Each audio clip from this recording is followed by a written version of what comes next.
From the great halls of their house, there are assembled three who hope to one day be the world's greatest driving heroes.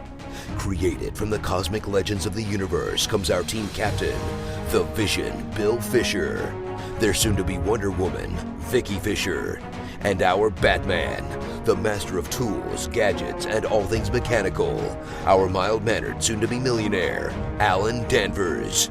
Their mission, to fight injustice, share what is right and wrong, to get you out of your house and come out racing with us, and serve all mankind. They are the Garage Heroes in Training Team. Welcome to the Garage Heroes in Training Podcast. I'm going to be one of your hosts for this episode. My name is Bill. We have lots of hosts. We have Benny. Hey, guys. We have Jeff and Josh.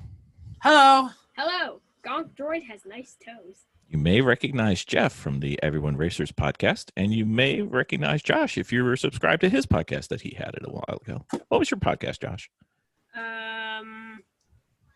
It was games and things. Comics video and games. more. Comics, video games, and more. That was it. I've stopped that. I'm thinking of a new one with my friend. Oh, that cool. I don't forget it. Very cool. So if I do it with a friend, I won't forget it. If I do it by myself, chances are I'll forget it within like the first week. Okay. Definitely General Wakeman problems in training. And we have the CFO of the team, Miss Vicki. I'm Vicki. Sorry, I am on a new computer setup here. So this is going to be a debacle. Yeah, no, it's not. It's just I'm going over onto a Mac at the moment. It's been a while since I've been flying on a Mac. And let's not forget our special guest, Fake Alex. Hi, how are you? I didn't call because I forgot to watch the show, but I'll be back later. Okay. All right, thank you, Fake Alex. So, welcome on.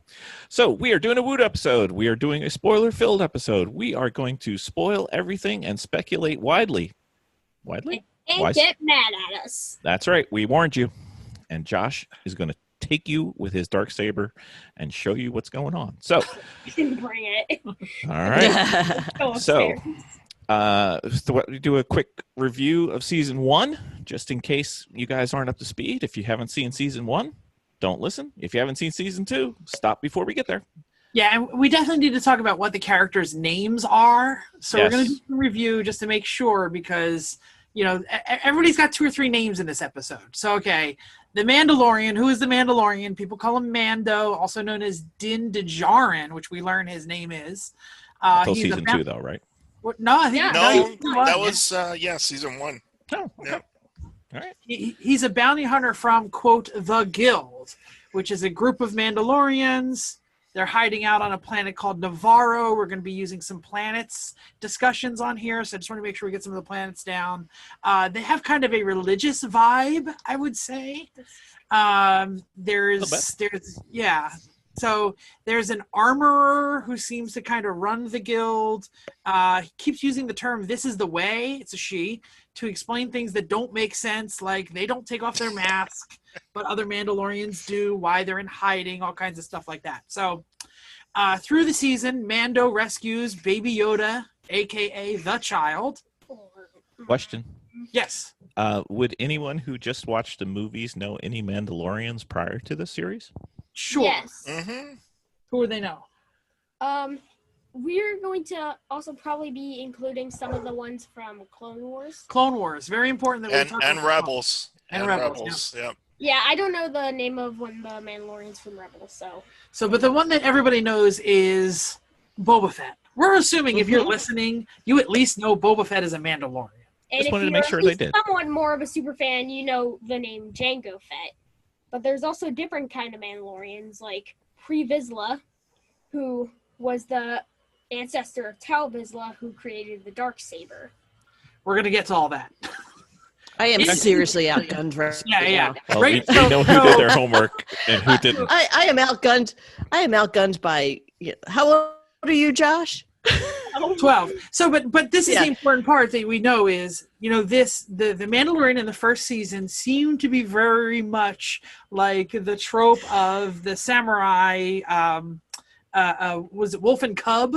So it's basically a Mandalorian who goes around with a baby, and there seems to be they're interweaving a lot of the plot that happened during the Rebels and the Clone Wars cartoons. Why? Because this show is run by the guy who ran Clone Wars. Dave Filoni. No, and the other thing too is that the movies don't really go that much into the fiction of Mandalore, whereas in Clone Wars they really went into it and into the whole thing of why Mandalorians and Jedis didn't get along and all that. Yeah, and I did not watch a lot of the cartoons. I'm catching up on them, so I'm a bit behind. Josh has read every internet article ever on the Darksaber. We watched a bunch of Clone Wars, right? Yeah, yeah. So anyway, so let's get back to we'll finish how the season ended. So what do we know? We know that the client quote hires Mando to bring back the child. Okay, these are the names that we know them as. We don't know what they are. We never learn what the race of the child is, but everybody in the world just calls him Baby Yoda. So the client has a scientist behind him named Dr. Pershing, who seems to have a Camino logo on his lab coat. Very important. He meets a bunch of cool people along the way. Some important ones we need to know are Cara Dune and Grief Karga.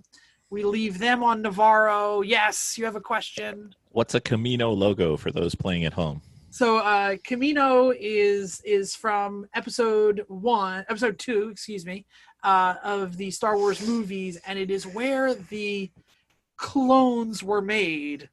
Yeah, you remember that strange planet with the big tall guys and big tall guys, lots of water. This is actually where we meet Jango Fett. And we learn that all of not the clones, which look very similar to stormtroopers, but are not the same thing. The clones in the Clone War were originated from the genetic material of Jango Fett. Who is Jango Fett? Jango Fett is the father of Boba Fett. Who is Boba Fett? He is the Green Mandalorian you know from the original trilogy, and he is also a clone. He's legally considered a clone. Yep. When Count Dooku came to Jango being like, "You're the perfect template for the clones of 1 million identical human men," he was like, "Okay, but can I get one that isn't aged? I want a son." Yeah, so that was the only difference, that Boba did not have the quick aging thing. So growth hormone or whatever. Right. Yeah. So anyway, back to the season 1. They're interlacing some of this original trilogy and this continued I guess what do we call it? Mythos? I don't know what we're going to say. Yeah, we'll go with mythos. Let's go with mythos. So anyway, the Dr. Pershing, the client, they seem to be leftover Imperials. All right. Mm-hmm. We also realize later in the season that there's a guy called Moff Gideon. He's an Imperial. Moff is his rank.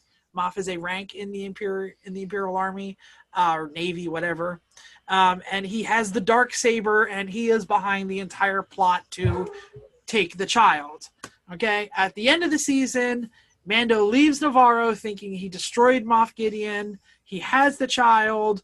The armorer and the whole clan has now dispersed.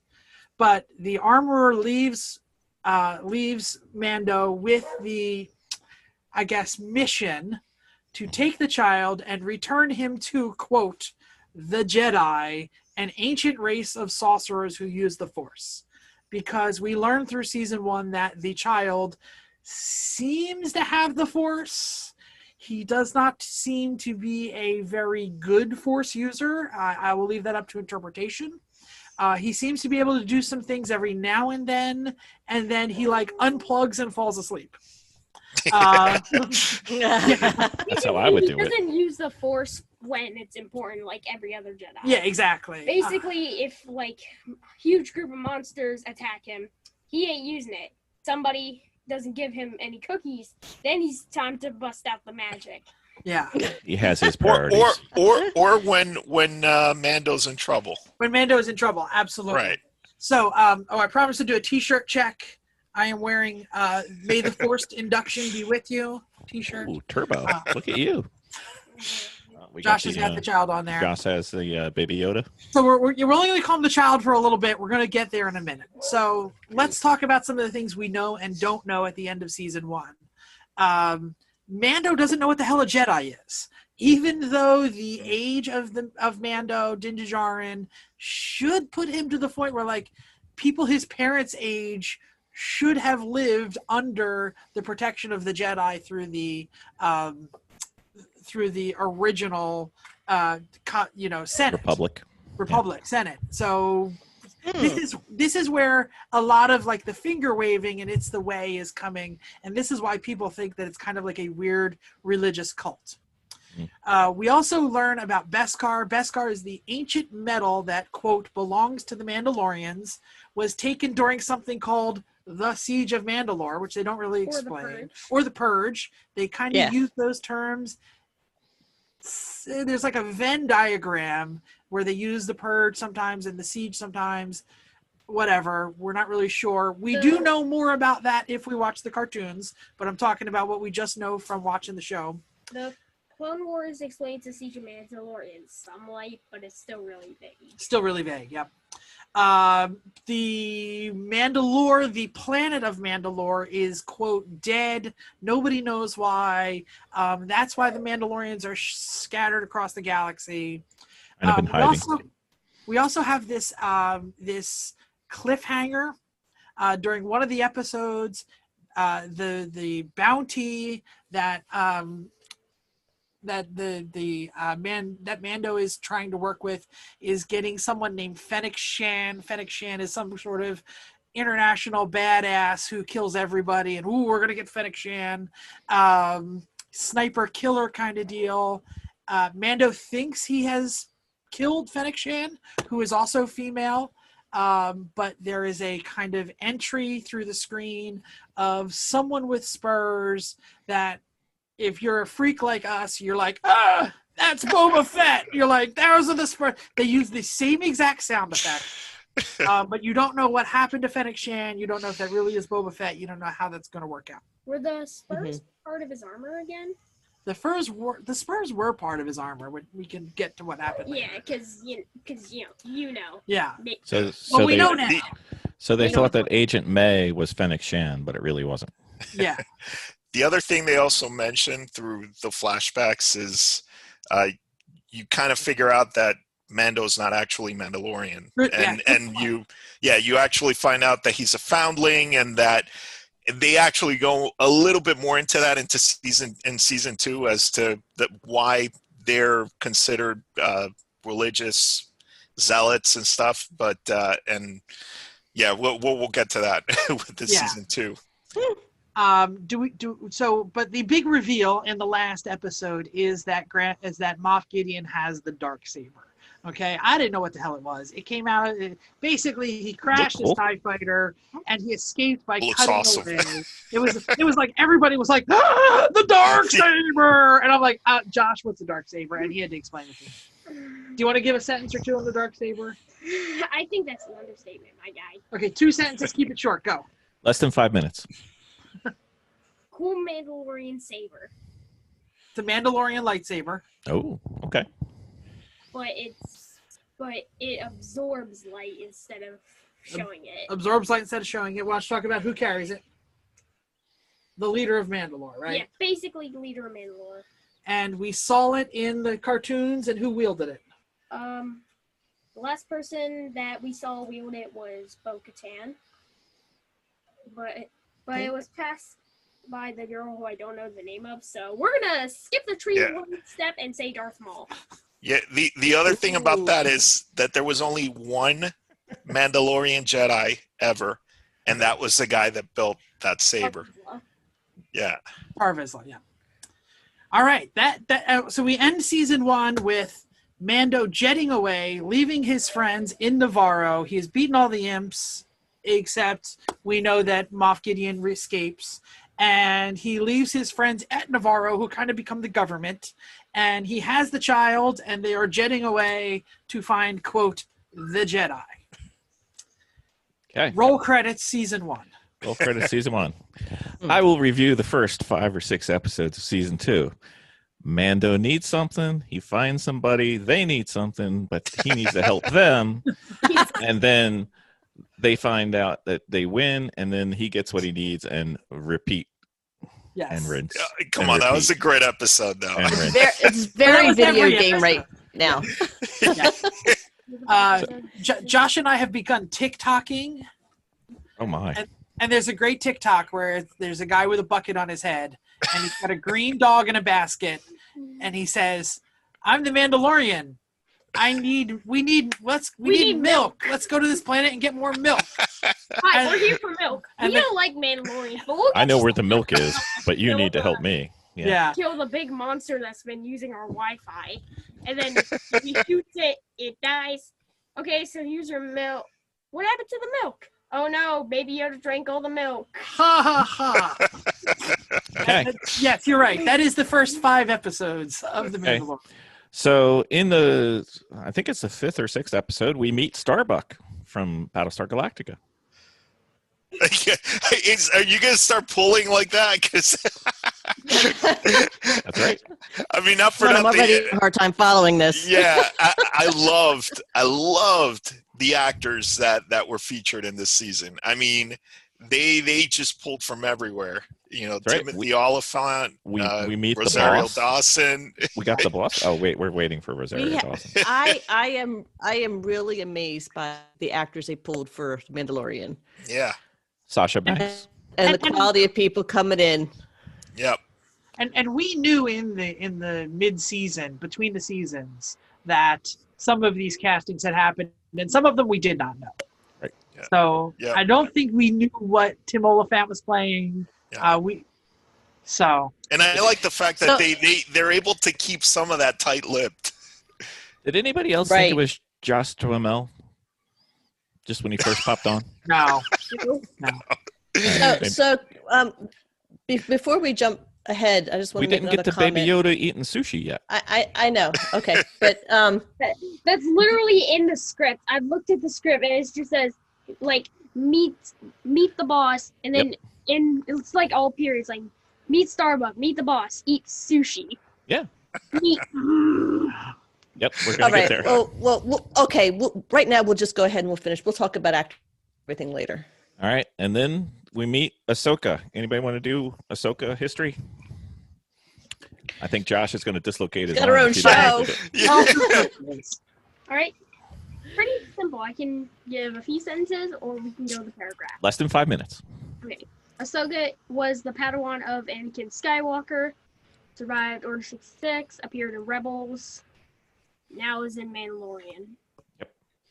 Played by Played by.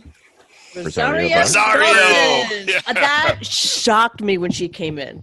and she looked fantastic. Oh, did. I mean, she usually looks fantastic, but even more there. Yeah, Yeah. but you know, it's a tough look to pull off. Yeah. I was going to say, we actually met a lot of characters from, and we already mentioned this briefly, but we meet a lot of the characters from the animated series, Like Starbuck. and they look exactly like the cartoon. Yes. And you know what? I love that, because even the characters that were from Rebels too, that they all the flair and stuff. They look great. So I'm done making fun of Starbuck. Starbuck was voiced the character in the cartoon, if I'm correct, and then she played it again in live action, correct? Did Anyone? she? She, Yeah. she Maybe. played the character in the cartoon too? I believe she I didn't did. know that. Yeah. I believe she was the voice. Wow, that's cool. Awkward quick question. Sure. Who's Starbuck? Yeah. Oh, Plain joke. The 12-year-old doesn't get it. Well, if it makes you feel better, I've never seen it except for the original one with Lauren Green. So The how's the that? actress that plays Bo-Katan was in she was in Battlestar Battlestar Galactica. Okay. All right. Thoughts on season 1? 1 to 10. okay. Season 1 for a person that's coming into this without a lot of background on it, I would probably have given it a 9, only because it was a little bit slow to start off with, because there's a lot to digest. So yeah, I thought the action was really great. I thought some of the story was a little pokey here and there, but ultimately it was something that you would definitely want to revisit. All right, Benny, what do you got? For season 1? Yeah. Mm-hmm. I'd probably give it like a 9.5, but yeah, I to me it was a perfect melding of Star Wars lore with like spaghetti western cowboy type, Yes. even a little bit of samurai sprinkled in there, but I mean, cowboy stories and samurai stories have a lot in common anyways, but it was also accessible, I think, because Yes. I happen to know a lot of people that aren't into Star Wars that were able to get into The Mandalorian. Yeah, my wife is one of them. She's not that into Star Wars. She handles going to the movies with us and put on a T-shirt and stuff, but she's like, man, okay. If Baby Yoda wasn't here, she would have absolutely hated this series. Yeah. There is so much in Star Wars to digest. It's In order as you to want. As much as you want to eat. In order to get excited about it, to understand everything that's going on. So for a newbie coming in. See, that's one more thing I was going to say. I love the fact they made it in such a way that it was accessible, yet it still had enough Easter eggs and fanfare in there that people like us that are much more into Star Wars, we could still get excited. Yeah, I can't imagine. Probably had multiple geekgasms watching the show. No, you're absolutely right. Don't apologize. You should totally watch the first season, not knowing anything really about Star Wars, and enjoy these characters for what they were. The character development was great. Yes. They didn't mind killing people. They killed Quill. They killed IG-11. That was the saddest death, to be honest. Yeah, they really did build the character enough. I mean, everybody got a little teary when, Quill got it. Everyone knows that IG-11, and again, the Star Wars mythos is with droids. We're going to talk about droids for a moment. Making droids have a humanity. Yeah. And they totally did that with IG-11. IG-11 was perfect. I didn't even remember that, but yeah, that was... because he had such a disdain for androids.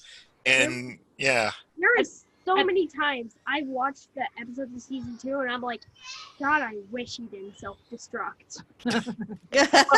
And that's another kind of thing. Like, we learned that the character of Mando doesn't trust droids. And then IG-11 gives his life for the Baby Yoda and for Mando. And then you see in season 2, you see the softening for droids. Yep. A little bit. All right, Josh, what do you think? How was your season 1? Where are you going? Very good. Very good. The reveal of the Darksaber made me jump out of my seat. So 1 to 10, what are you thinking? 3? I'd say a 9. 9. It really did touch a lot of. It really did touch me, and I liked the fact that it could do the best of both worlds, like both the non-Star Wars fans and the Star Wars super fans can collide together to talk about the show without the show being a mess or arguments being on. All right. Very good. Hefe, what do you think? I'm going 8 or 9. I already mentioned the great characters. I already mentioned the ethos, the mythos. But like the early seasons of the X-Files, it was a great mix of Monster of the Week and then a show about the grand plan. And it was a great balance of, okay, what was that? That was a box episode. It worked. We met a few people. We moved on. And then what was that one? Oh, that one is about the plot. That one we learned more. That one we learned. So loved it. All right, Alex, what do you think? I think it's like a 4 because not enough Michael Fassbender. Okay. All right. Thank you. Like, I'm not really sure because I haven't watched the show. Oh, that's true. That's true. That's true. Maybe when Alex gets a little further into it and catches up like a human, he'll like stuff more. Let's see what the reveal is. What did Bill rate? Where is it? Doink. One is it? Season 1 is an 8 or a 9. What's that, Rotten Tomatoes or? No, that's me. Oh, okay. Yeah, The correct it's a answer. personal thing. Right. So I thought 1 was an 8 or 9. I thought they did a really good job. I thought it was good for the Star Wars hardcore, and it was good for the non-hardcore, and it was actually a decent way to get people into Star Wars as a first thing. That was one thing I wanted to talk about, and might as well do it now. If you're not into Star Wars, is Mandalorian where you start? For me, I'd say yes. I think mostly it's something good to like get into the series, fall in love with Baby Yoda. And maybe But if you don't know who Yoda is, yeah, maybe like later you would be like, hey, this is the same series the Mandalorian's in. Maybe I'll watch these movies. You know what it is though, Bill? You say, is it a good starting point? And the thing with that statement is, I don't guarantee you that watching Mandalorian is going to get anyone into Star Wars necessarily. You could watch The Mandalorian, enjoy it, and that doesn't preclude that you're going to enjoy the rest of the movies, But I do have to say, though, by them introducing a Baby Yoda, they made people fall in love. Oh, yeah. Enough to start going down rabbit holes. Yeah. I would not want to be one of the people who had to watch the first episode before it came out, because then you have to keep a secret, or even like one of the projectors that had to puppet the Baby Yoda. So like they'd be like, "Hey, how is it going running on the Mandalorian?" And then you just have to think to yourself, "Don't mention the child. Don't mention the child." But if you don't know who Yoda is Baby Yoda anything? No. He's just super cute. Super cute. Everybody, he's a great marketing tool. Hefe, you got somebody who's never seen Star Wars. Where do they go? Original trilogy. Mm-hmm. Start them where it started. So you go sequential. Yeah. Sequential by release date. By release date. Okay. If you want to go the route that nobody in the world has ever taken, you can start with episode 1 and go up. Well, a lot of people go that way. A lot of people do the 4, 5, 1, 2, 3, 6, 7, 8, 9. Yeah, but but those people are wrong. Let's be honest. Like I've never seen anybody do that. But you can also include stuff like Rogue One, maybe Solo if you have terrible taste. Solo's not as bad as you I said. liked Solo, and I get crap I for liked it. I think Solo's grown on me after the original watching. But yeah, it's not. I think a lot of people going into it had extremely high expectations. expectations, and instead of just enjoying the movie just for the ride itself. Yeah, I just liked the movie. I think it gave a lot of life to Lando. So yeah. All right, so what are we going to do about season 2? We're going to talk about each episode, or what are we going to do? Well, I'd like to say that Solo would have been so much better if it was Michael Fassbender as playing Han Solo, because he's hot. Okay. All right. Thank you, Alex. So, season 2 so far, what are you thinking? Where are we at so far? Do we want to do more detail than Yes, I think we should.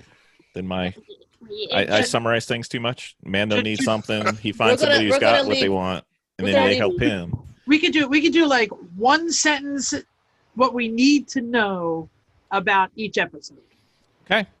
All right. First episode was the Marshal. Who wants it? So Mando goes in and he needs something, and then he meets somebody, and they know where that something is. Yep. But in order to help him, he's got to go help them. This was Detective Mando. Detective Mando, otherwise known as Josh Duhamel / Timothy Oliphant. That's what I'm gonna go. And he has the Boba Fett armor that he's been wearing since he took over the town. Yep. And Mando not only wanted the armor since it's Mandalorian. What did he want? He wanted something from him. He wanted news of where he was trying to find other Mandalorians. He was trying to, or Jedi actually. And he felt that the Mandalorians could help him to find another Jedi. Right. Yeah. So he thought that Timothy Oliphant was going to be right. And then, by the way, guys, did they explain how Boba lost the armor? No. Okay. No. Yeah, I didn't think so. Canon, it has. In Legends, it has, but that's not really canon. So. Nope, Legends is separate. Yeah. All right, and then surprise, they protect the city, which is being swarmed by the Kevin Bacon movie. I knew you were going to go there. Or you could say the Dune worms also. The Dune worms with Kevin Bacon and Kyle MacLachlan with blue eyes. And so they saved them from I'm sorry. That was bad. I'm sorry.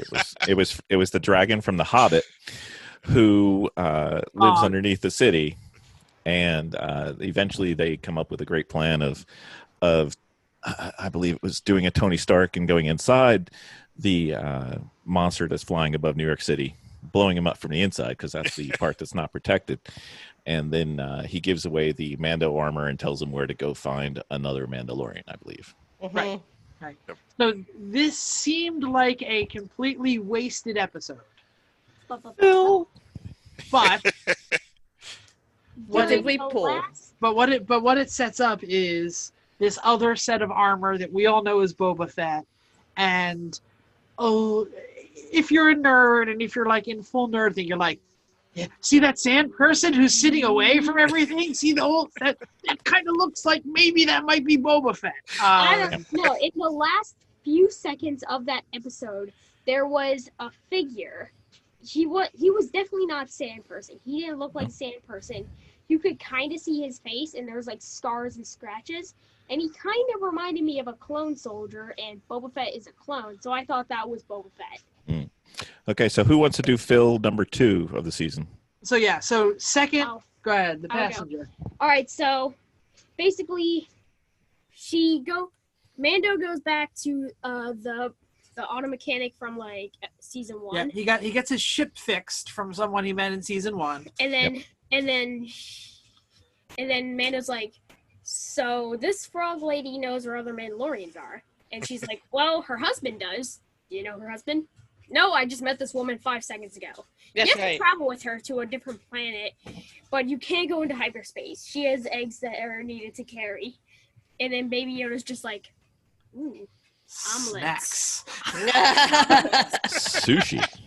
He eats the eggs, cancel culture, gets Freaks violent. out. Cancel culture. Wow. And then apparently Dad read an article that the entire episode is supported of the hardships of being a parent. Why don't you explain that? Oh, yes. We should mention that they crash land on some sort of snow planet that may or may not be the same planet that eventually becomes Starkiller Base. Oh, it's where the facehuggers come from. Those definitely look like facehuggers, yeah. There is some sort of facehugger / spider in an ice cave. They crash in an ice cave, and he beats up a monster, and then a bunch of X-Wings show up, and they do a callback from a previous season where another episode which seemed to not have any hierarching plot, where they break a prisoner out of an Imperial prison. But the pilots of the X-Wings know that he did that, so they save him, and they fly off the ice planet with a totally busted ship, and the Frog Lady still makes no sense. Is this a dead end? Honestly, Why she's this there. episode didn't contribute that much to the season, you know? Is it the only reason why? Is it just to get him to travel to another planet or another story? It's the only thing I could think of. Well, the question becomes, because we've seen so many strands from season 1, which seem to be just Monster of the Week episodes, turn into something. Freak of the week. Is this going to turn into something? I feel like it was just like a filler episode to distract people from the fact that, oh, Moff Gideon's alive. Maybe that's coming back.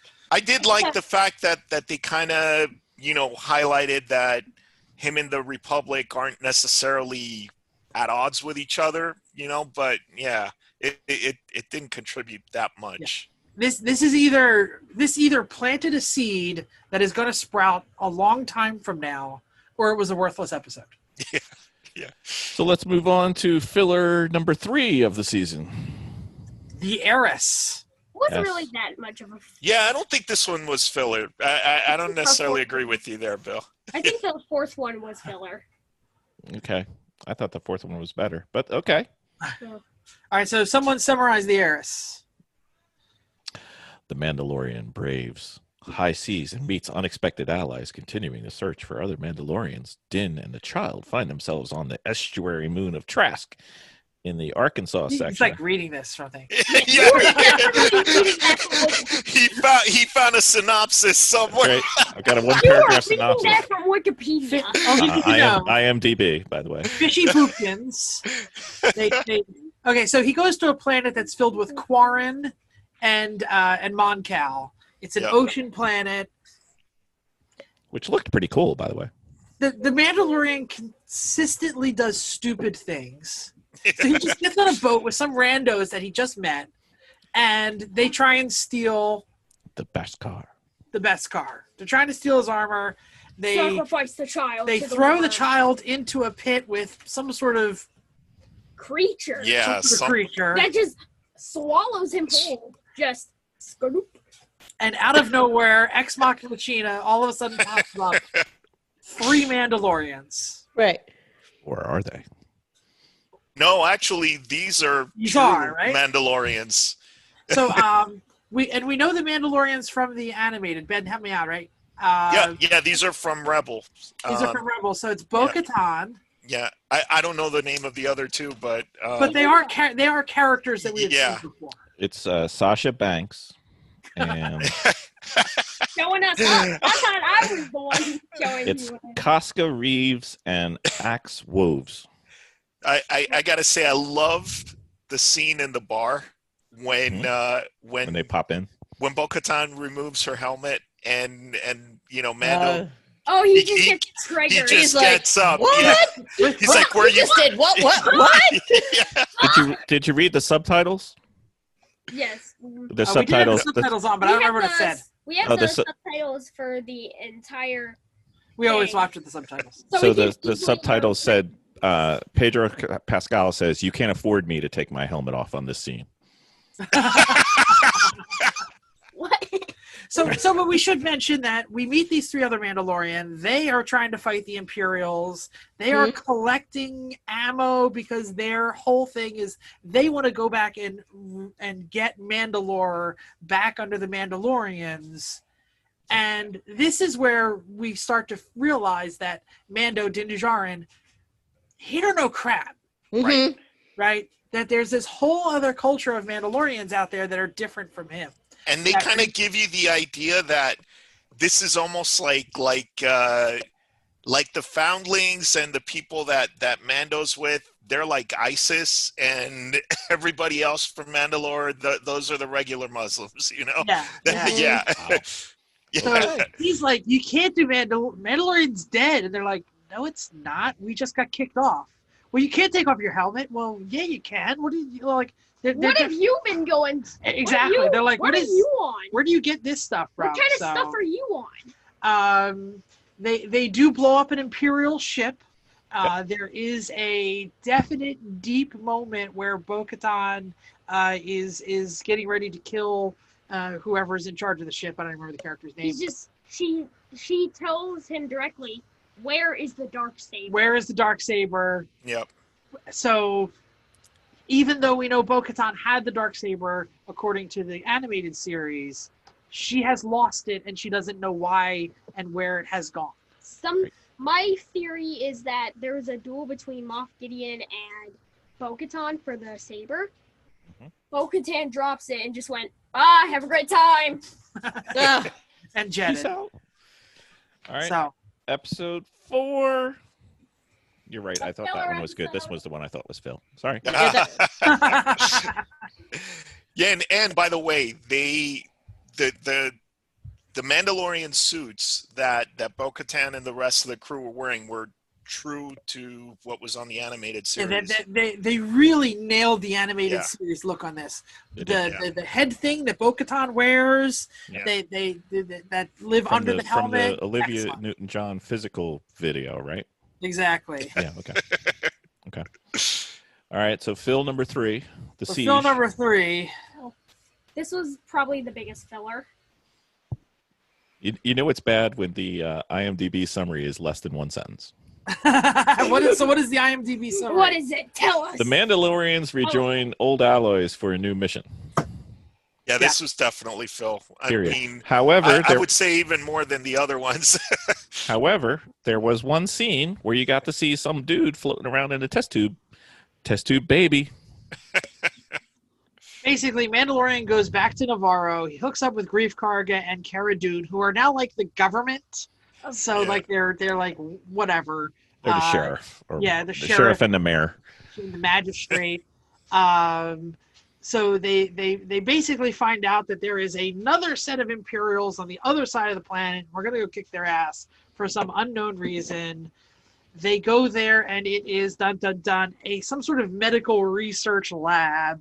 It uses the cloning facility used on Camino. Basically looks like a cloning facility. We see some test tubes that have some shadowy beasts in it. Look like the And- emperor to me. They look like they are probably the actually I thought Snoke. I thought they look more like Snoke, yeah, Never that's right. know. Snoke. Snoke. I'm sorry. Yeah.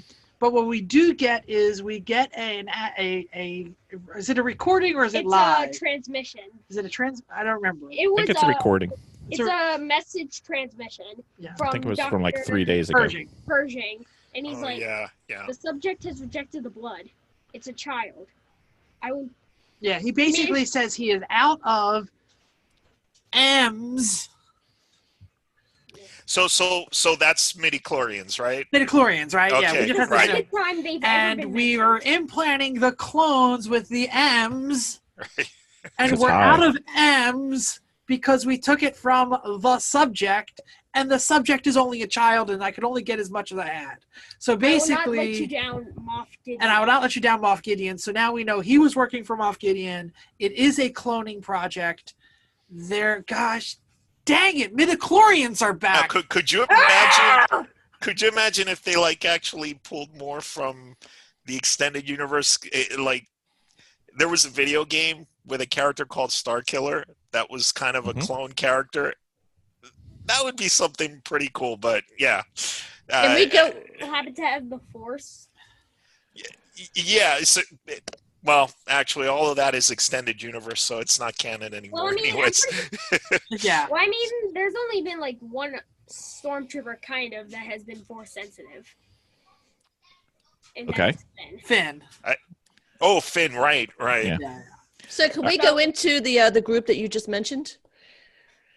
Which What one? group? They're back. Are the midichlorians? Yes. So midichlorians are a terrible plot device that none of the real Star Wars nerds like.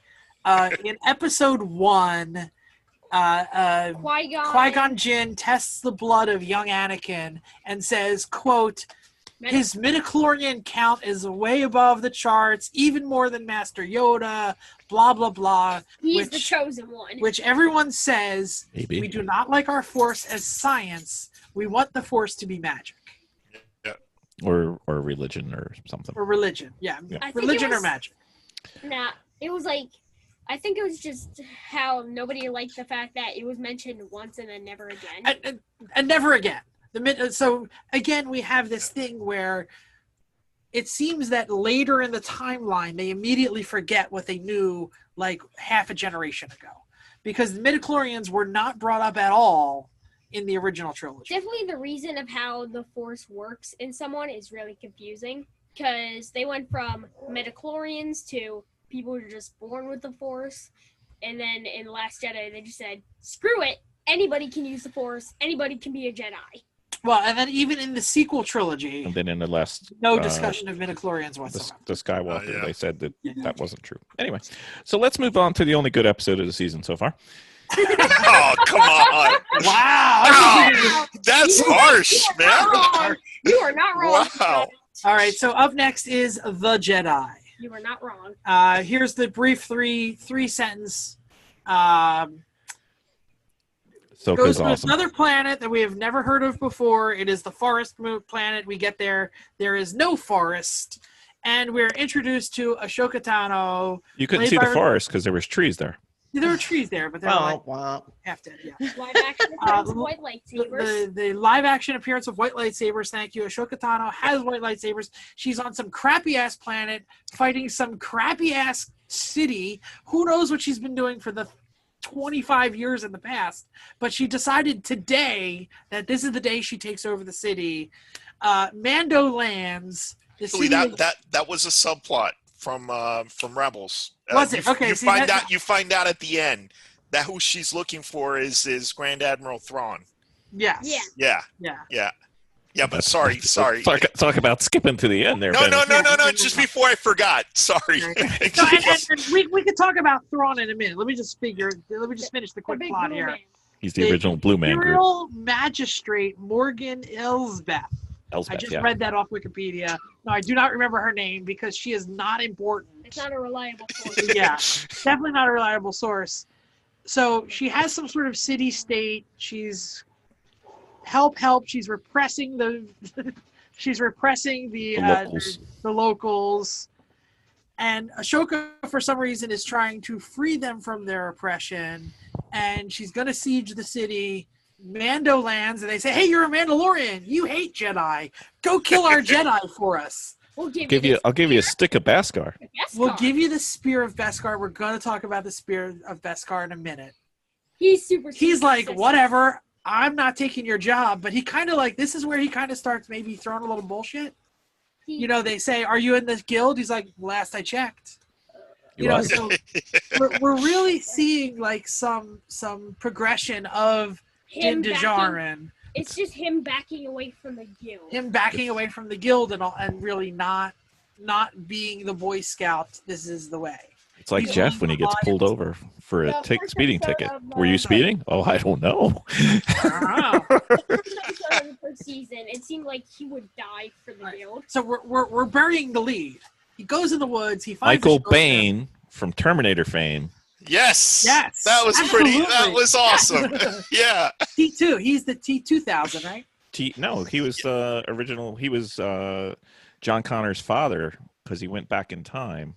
Oh. And he was in just about every action movie in the late 80s, early 90s. Yeah. Aliens 2. He was Connor. So anyway, what we learn immediately in the fight with Ahsoka Tano is the Beskar blocks lightsaber. We have not had that confirmed until this moment. Yeah, you're right. Just in the extended universe. No, including in the Rebels, right? Because the extended universe, the pre. This man canon. is superstitious about the spear. Yeah. So he quickly says, "Yo, Bo-Katan sent me," and Ahsoka goes, "I hope it's about the child." Immediately recognizes the child. Baby Yoda. They go to a campfire and they like stare at each other for 10 minutes. And it's like, Baby Yoda's just like, Baby Yoda's just like, "My friend here, Mando, is already taken, and he's cracked at fighting my guy." So, and then she just busts out, "Oh yeah, by the way, it has a name. Its name is Grogu." And then the next 5 minutes, Mando's just like, what? Oh, Grogan? What? He just keeps calling him by his name. Grogu. It's like I'm trying to figure out if my dogs know their name or not.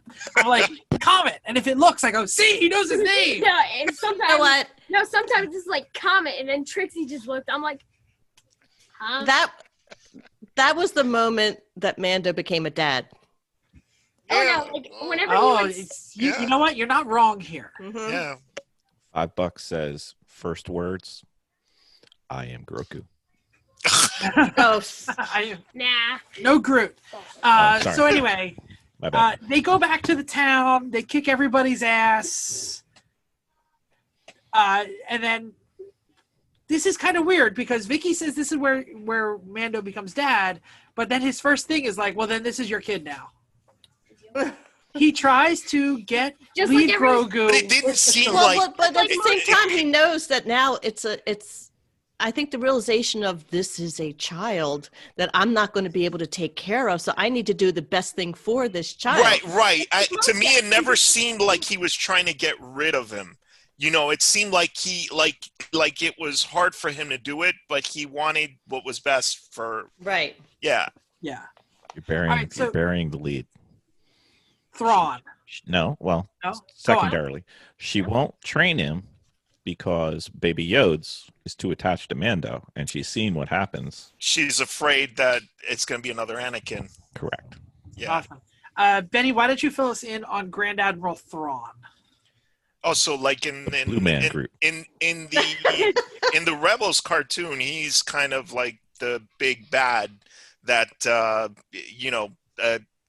he's kind of their version of Darth Vader without a lightsaber. He's the commander, and I kind of get the feeling that this was their official pitch for the Ahsoka Tano spin-off series.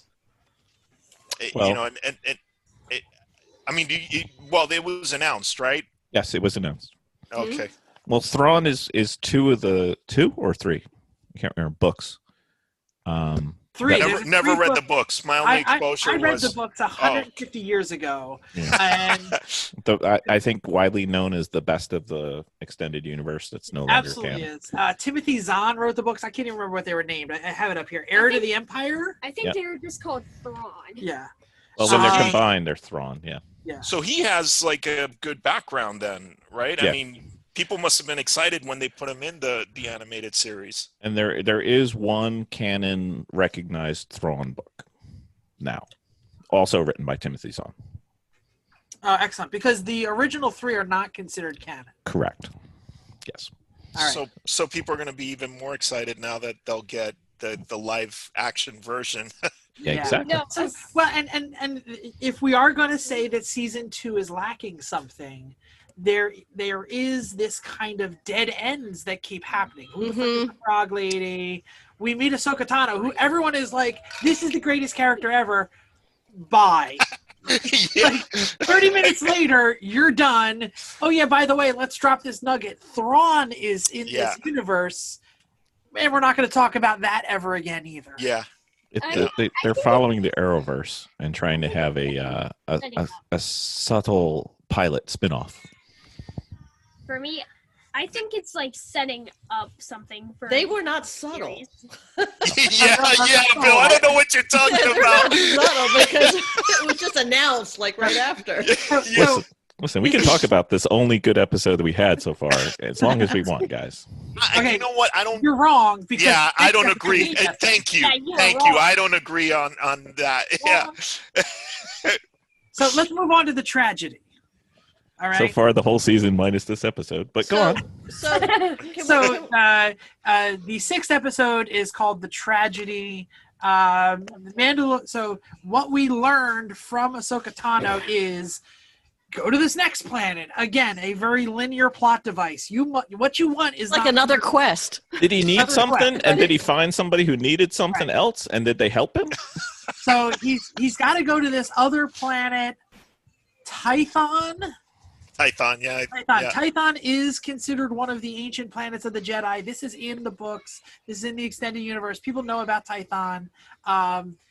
go to Tython. There is a Jedi temple there. Put Grogu on the rock. He will reach out Grogu to the things. Force. He'll become will- a flashlight. And it will was funny either- because he keeps putting him on like it's, the batteries are faulty or something. Exactly. Yeah.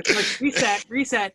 But go to this place, put him on the rock. He will reach out. He will connect to a Jedi, or he won't.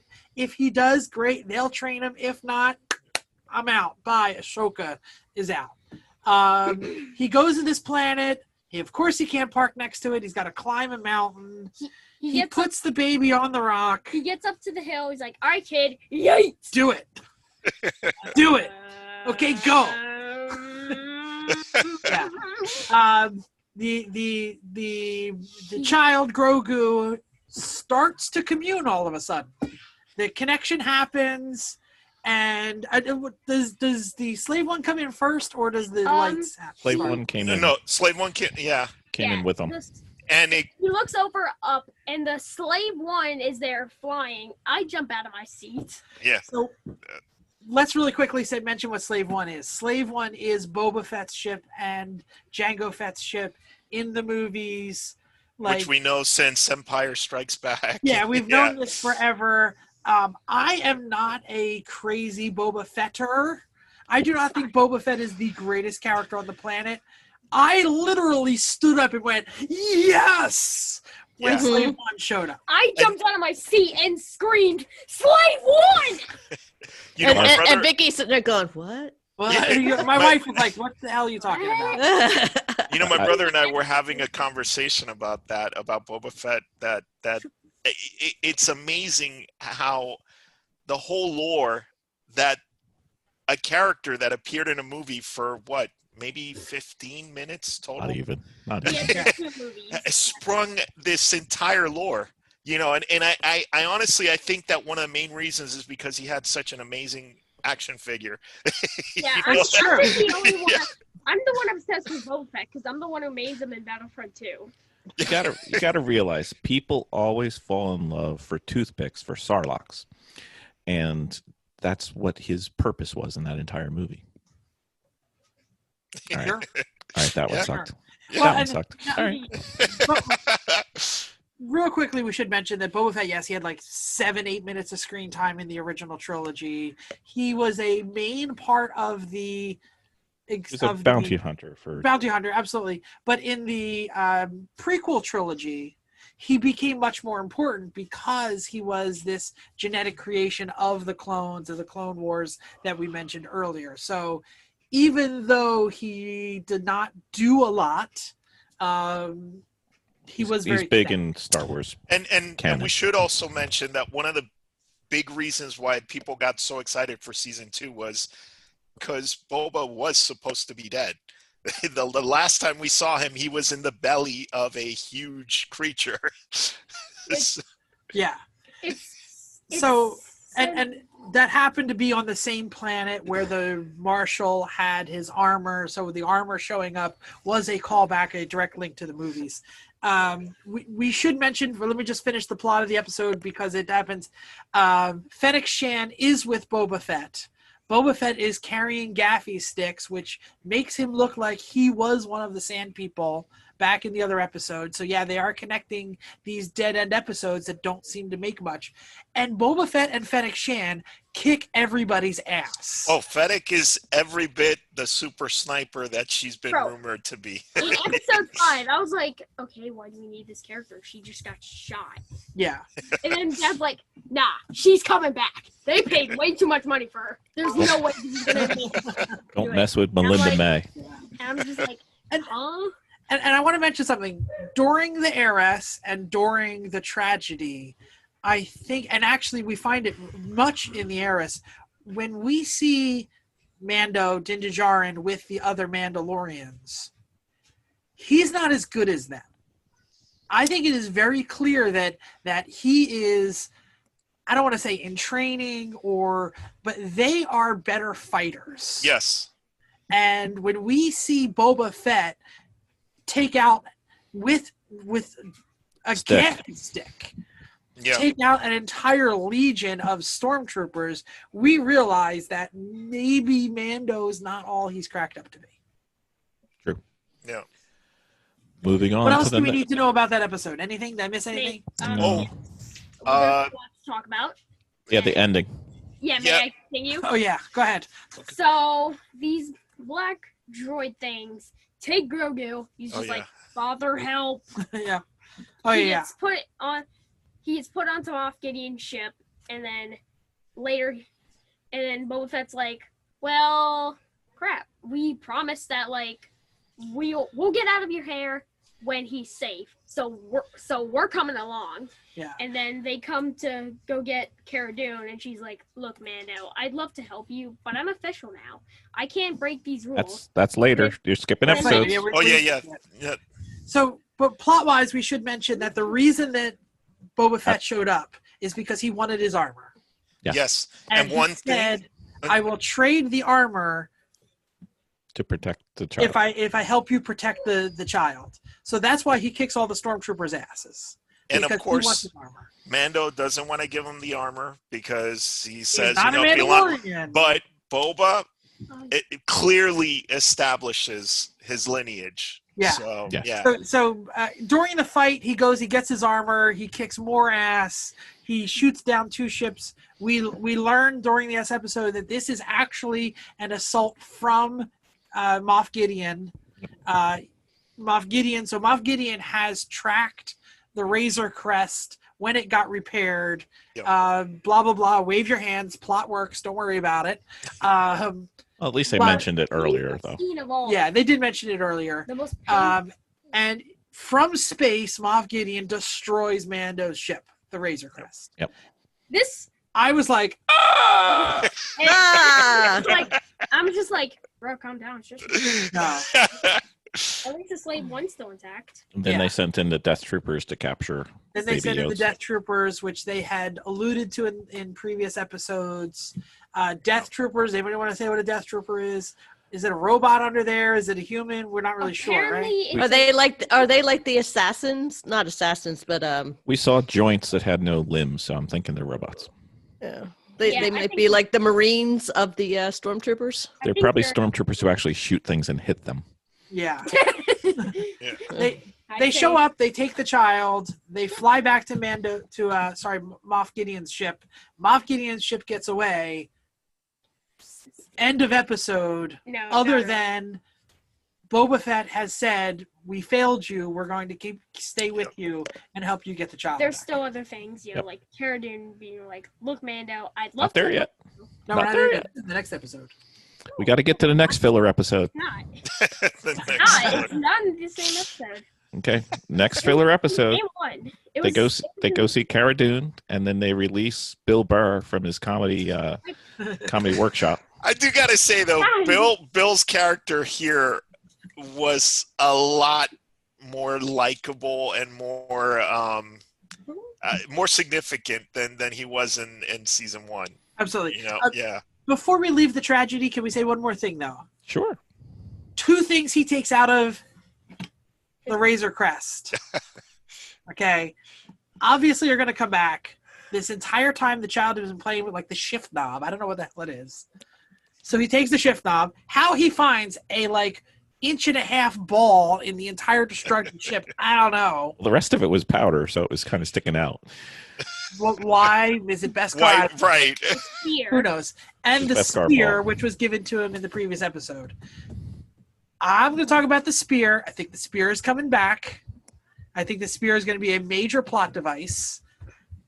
Do you want to know my reasons? Not Please yet. tell me because Not yet. Not I yet. was very, very. Okay. it- We're not Not going to yet. get it yet.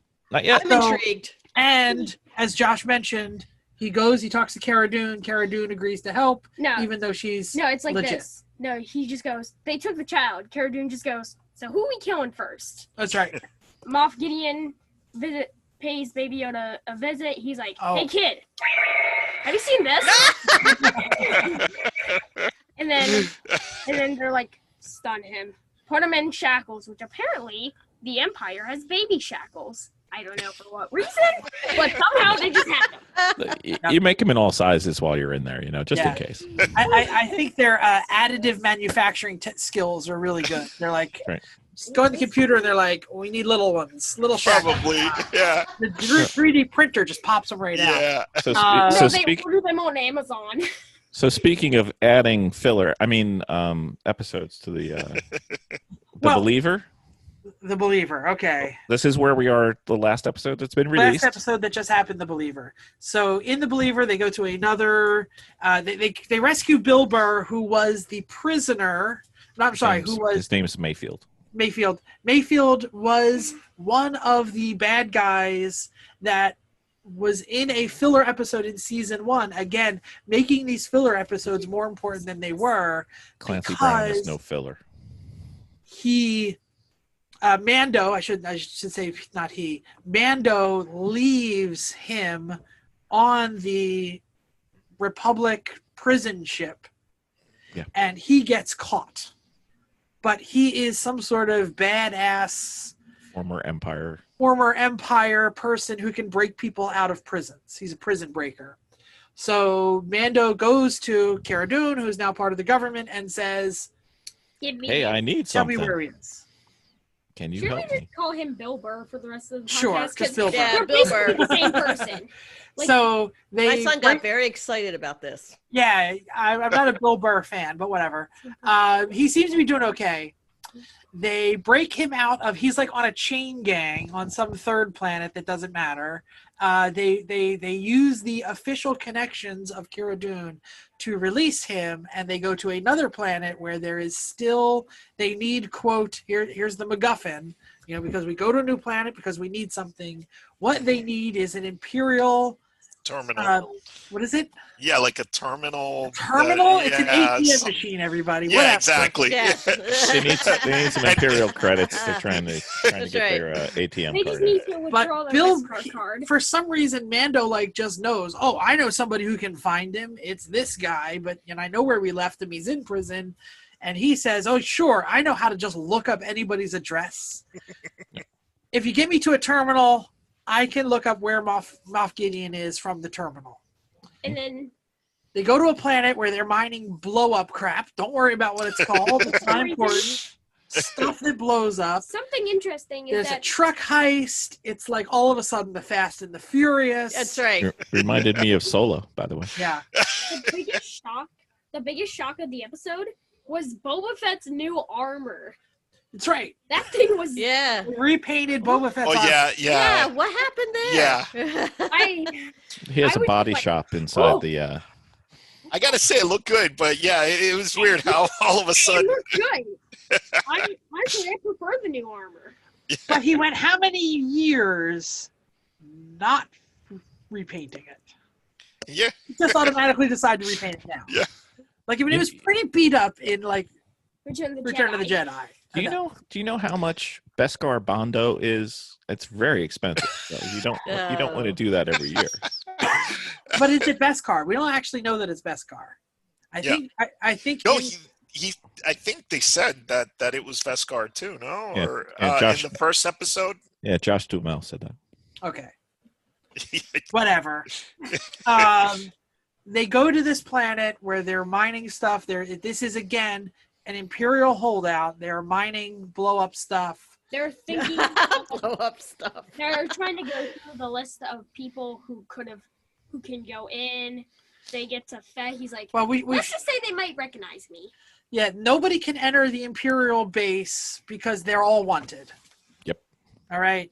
So they come up with the plan that they're going to steal some Stormtrooper armor and put it on. And Mando's like, yeah, forget my religion. I'll just wear the other armor. Not a problem. Not a problem. They steal a truck, and the truck is getting hijacked. Cool and truck, by the way.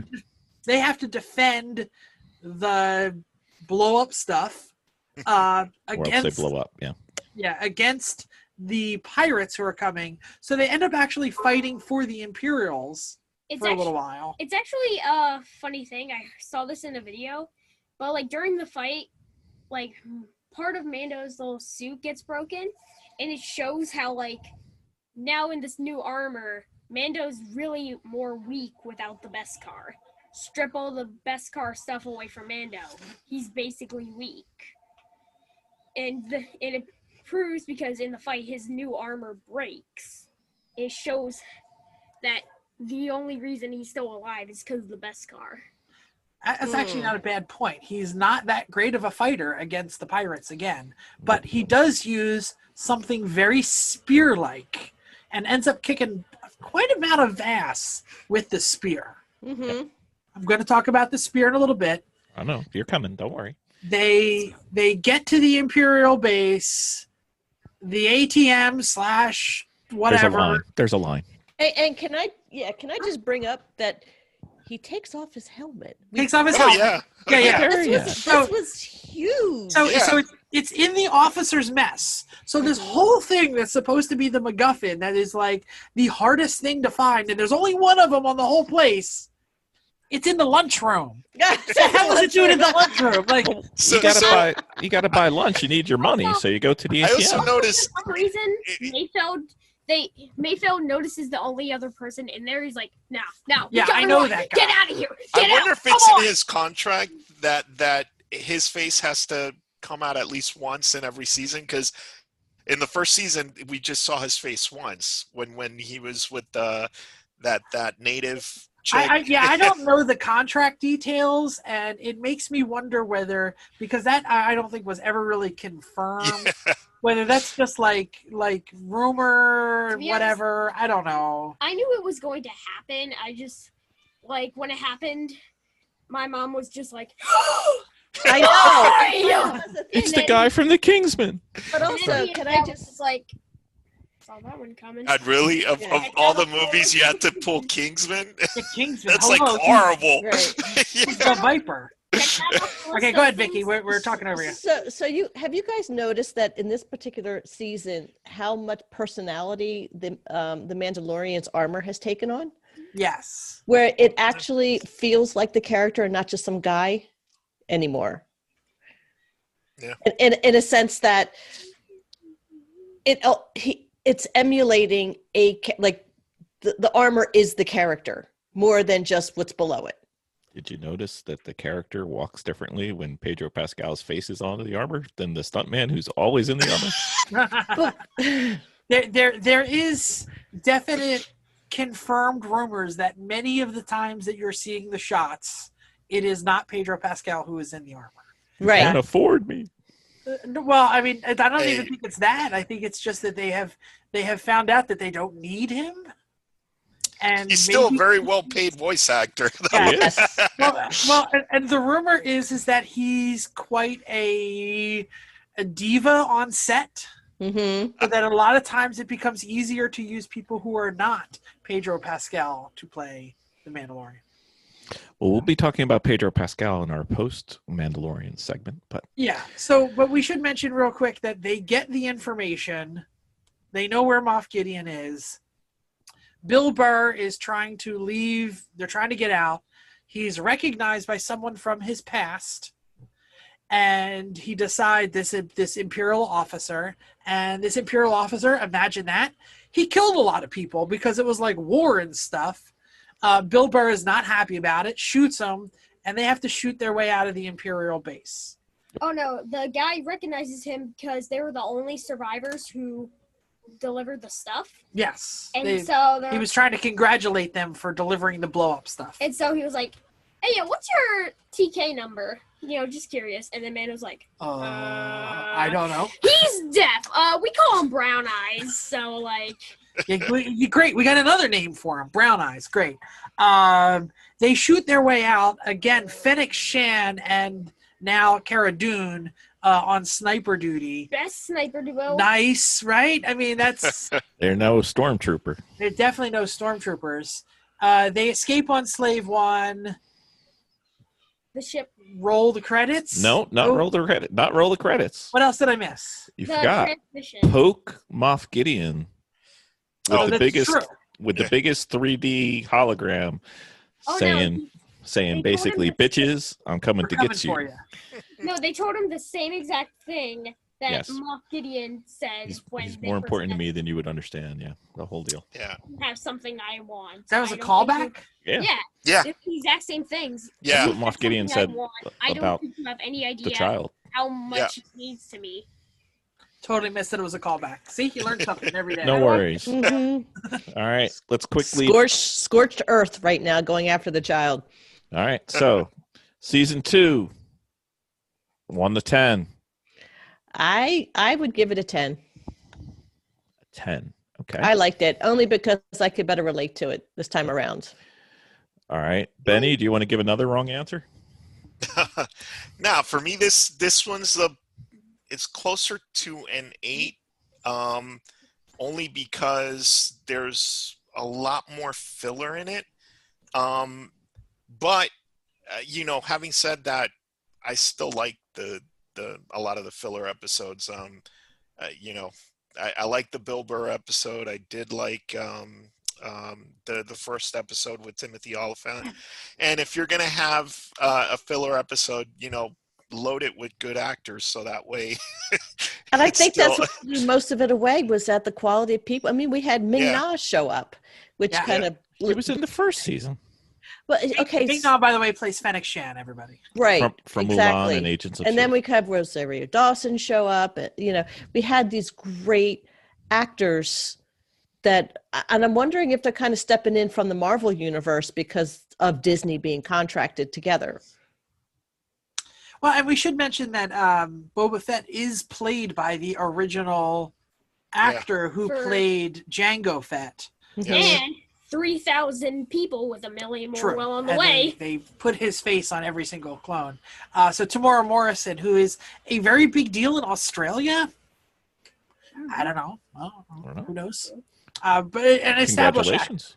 Yeah. You're not a big um, deal anywhere. No, that's not true. Are you kidding me? Hey, he's been in a ton of movies. A lot. I mean, he's usually more of a character actor. Yeah, but yeah. he's a scene man. Yeah. Than anything else. He's never really been, but he has done some leading work in Australian film. Yeah. But if you look him up on IMDb, you're gonna see he's got like a John Wayne type, like 100 or more movies. I'm going right now. So okay. All right, so Jeff and Josh, 1 to 10, season 2. For me, I'd give season 2 a 10. I definitely like the fact that it's shining more light on these Clone Wars characters. Okay. Like Ahsoka and Bo-Katan. And I feel like they're actually getting more. And I feel like because of this, they're actually getting more appreciation. Because before, just to accidentally use my mom as the example, she wasn't really interested in Ahsoka before The Mandalorian. And then after the episode, I'm pretty sure Ahsoka is her favorite Jedi. Oh, cool. Hefe, what are you thinking? So I'm going with there's a problem here is it's not done yet. True. So But that's why we're here. Well, obviously, but there's still a wide swath on where this could be. This could be a 7 or this could be a 9.5. And it depends on really how they land the plane. One of the things that we learned in season 2 is that a lot of the Easter eggs that they planted and stuff that we were like, that's dumb, has now shown up again. So if the frog lady actually means something, if the eating the eggs actually means something, if they bring back some of these just like terrible loose ends, it could be a 9. If we never hear about the frog lady, if we never hear about Thrawn, if we don't have a payoff on the spear, we're looking at a 7. And because exactly what we were talking about, this overly linear nature of some of these episodes, go here, meet someone who doesn't like you, do something for them, get something from them, go away, never hear from them again. I'm with you on that, and I'd be okay if some of that gets wrapped up on a spin-off as well. Sure, I'd be okay if it's a spin-off, but it was crowbarred in if we never see Bo-Katan ever again. Yeah. You know what? Also, just to go off of what Josh was saying, one of the things that I really like is that they took away all of the expanded universe and told us, okay, the only thing that's going to be canon now is the movies and the animated series. But And you know, and the comics and books going right. forward. But actually, the Marvel comics, right? I mean, not the going forward ones. exactly, not the past. Dark Horse or any of that. Right. But to that point, though, one of the things that's cool is they're actually really bringing in the animated lore into the live action stuff, which is cool. Yeah. Josh, you had something? Not really. Oh, I thought you raised your hand. Sorry. All right, the correct answer. Oh, Yeah. Oh God. Is number 2 is season 2 is a 6 at best, only because of Ahsoka and to a lesser extent the Bo-Katan episode. The rest of it, I'm a 6. That's I'm pretty being- good, honey. and I'm being nice. But anyway, okay. You didn't like when the child was like beating up the stormtroopers? Come on now. He was forcing them. He was like knocking their heads together with the Force. I agree. He was like Three Stoogesing them. He's like, You know, that was so good. That was so memorable that nobody mentioned it the entire this time we talked about it. Naruto hand to go like. Okay, so let's have some speculation on the finale coming up and see how this debacle ends. you Jeff. call it. Who do you want to go first? I think we'll go with the order of the notes. We'll go with Jeff first. All right, here's the deal. The spear. It's too obvious. This man is upset. Not to me. No. He's like, nothing is obvious to me. Here's the deal. They have planted that seed ridiculously in front of your face several times. Beskar reflects lightsabers. Do they by the way, dark here's- lightsabers? Here is a spear made out of Beskar. By the way, you're a terrible fighter until the gun doesn't work, and all of a sudden you're kicking ass with a spear. Stick. You do not hire Pedro Pascal, who is only known for one thing and one thing only before he became the Mandalorian. The Kingsman? That is playing the Viper Oh yeah, that too. and having the greatest fight scene ever, the Viper versus the Mountain. You Wait. buy some Wait, the Go on. greatest fight scene ever. in all of television. Well, I don't know if on all of television, but In definitely all of television. definitely in all of Game of Thrones. Josh, All of television ever. Josh, how much is your dad drinking tonight? I just need to know, Josh. Nothing. Okay, go ahead. Anyway, you don't buy someone who is a fabled smoke show, right? All the girls love him because he's hot, and put him behind that thing, unless you paid for Pedro Pascal for another reason. You paid for him because he has martial arts training to fight with a spear, because in the last episode, or maybe the end of the season, season 3, we're going to be set up, Beskar spear versus the Darksaber. It's going to happen. That's all I care about. He's going to ride off in the sunset. Moff Gideon is still going to be the big bad. He's not going to defeat him. Okay. That's what's happening. Can I? All right.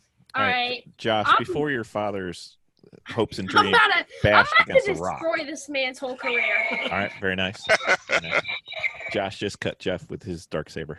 I'm about to destroy this man's All whole right. career. This All right, episode is now first in off- memories of the former Jeff Wakeman, who's no longer with us. Goodbye, Jeff. I'm still here. Oh, that's right. Okay, first off, Okay, tell us what's going to happen in the last episode, Josh. Go on. can I debunk what?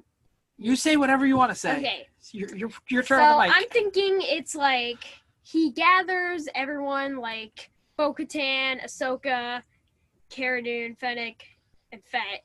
Avengers Assemble style. Ahsoka versus Gideon lightsaber fight to try and like distract him. Fett, Boba, and Fennec come to rescue the child. Mhm. Oh no, not Fennec, Bo-Katan. Sorry. Bo-Katan, okay. And then Cara Dune and Fennec on sniper watch to take care of his goons. Is Moff Gideon defeated at the end of the episode? Um, Or do they just get escape? I think they'll manage to like escape without him knowing. Oh, Like, so they'll he's just be still like- alive. Yeah, like he'll be distracted. The entire reason of the fight is to distract him. He gets back on the ship and he's like, "Wait a minute, where'd the Baby Yoda go?" And who's got the Darksaber at the end? Still Moff Gideon? Yes. Okay. All right. Benny, where are you going? Honestly, I haven't given it that much thought. Because I like getting surprised by you know, but Alex gave it plenty of thought, so he'll save you. Don't worry. yeah. No, I mean, I honestly, I do think Moff Gideon will still be around. I mean, that actor's a big pull, and he's just great at playing villains, and you know, just keeps bringing fans back. So, I think the dark lightsaber, the black lightsaber, it's gonna be it's definitely gonna be a major plot point, especially now that they got Bo-Katan in there, and you know, if they really are trying to get Mandalore repopulated, this is like a big religious artifact to them, right? Yeah. And I kind of also feel like maybe that lance or spear also has something to do with that. Who knows? Maybe aside from being something that he can use to fight the lightsaber, maybe it's also some kind of religious artifact. Who knows, right? Cool. But I wouldn't mind seeing an Avengers style grouping, like Josh said. That would be cool. That would be cool. Yeah. Yeah, you don't just get Cara Dune and Fennec on Sniper Watch and then just be like, yeah, they're never going to work together again. Yeah. Can I just say that Cara Dune looks like she can level a village by herself? It is so refreshing, honestly, to see such a strong woman. To see a strong woman. Do you know who she is? I do know who she is, but normally you don't see people with her build. But it's also cool to know that she can actually kick ass in real life, too. Right, but you don't normally see a person with her build on, in those kind of roles. And it's very, very refreshing to see that. You know she was in Deadpool, too, right? Yeah. Okay, just making sure. All right, so moving on to the three people who have absolutely no idea what's going on in Star Wars. Vicki. Well, actually, I'm ready for the scorched earth of the Mandalorian. I'm pretty. I know it's going to be big. I know it's going to be good. I'm hoping for some really, really good fight scenes. I have no idea what you guys are talking about because I am relatively, a newbie to all of this. So, there's plenty of rabbit holes to go down to of everything. I'm pretty excited. I hope that Rosario gets another showing. I don't know if she will, but I hope there's going to be another crossover with her. But I'm ready for the next season. I thought it was really, really good. Okay. Alex, what are you thinking? Well, I think that Admiral Thrawn is going to get played by, wait for it, Michael Fassbender. Michael Fassbender. The hardest person on earth. Yeah. In the world. Anyway, all right. Well, thanks, Alex. That would be Your opinion will be used. That would be I'm amazing. going to say this opinion and All right, so Baby Yoda gets saved, but he goes dark side and doesn't get saved and stays with the Empire. I mean, it would be quite a twist. That's got to be like season 7. Like, we can't get there now. Okay, how about Sebastian Stan playing a younger Luke Skywalker was the person who got contacted on the mountain and comes in. I mean, I did saw something that said that because maybe he also contacted Leia too, because it said that because reminder during the Last Jedi, I think, or Skywalker, they were training and then stopped and looked at each other. Yeah, for those of you who don't know, and we'll just put it out to the podcast audience because probably you're like some race car people out there are listening and they're just like, I guess I'm kind of a fan of this. When Grogu was on the rock, he connected to someone. Yes. There was this big laser thing, and the timeline in the grand scheme of Star Wars puts this at the time where there are only a few Jedi out there that we know. Luke Skywalker is still alive, searching for other Jedi, by the way. Yep. Leia is still alive, running the what's left of the rebel forces. resistance. But That she's is, kind of Jedi retired at this Or- point, right? yeah. Or they could throw in a huge curveball and get the actor from what was the last video game that came out? Michael Fassbender. The Sam Whitmer. is that who it was? I don't know. Depends on which video game you're on. No, the last one, very last one, which is in canon. And It's a it video game? actually used actual actors. Yeah, I forget what the name was now. The video game characters? Yeah, Dragon's Lair, the one where you got to push left or push right. no, dude, Battlefront? the last Star Wars video game, Oh, sorry, Battlefront 2. I didn't Or watch it. Jedi Fallen Order. Jedi Fallen Jedi Order. Fallen That Order, was yeah. it. Yeah, yeah. I forget the name of the actor. You would know, Bill, because he was the guy that played the young Joker in Gotham. Oh yeah, he was actually pretty good. Yeah. All That right. would be kind of cool if because they have been pulling stuff from all of the canon. Okay. All right. So speculation. I got one more. How about we see an intergalactic taxi, and you see Rey's parents driving by, and we find out who they are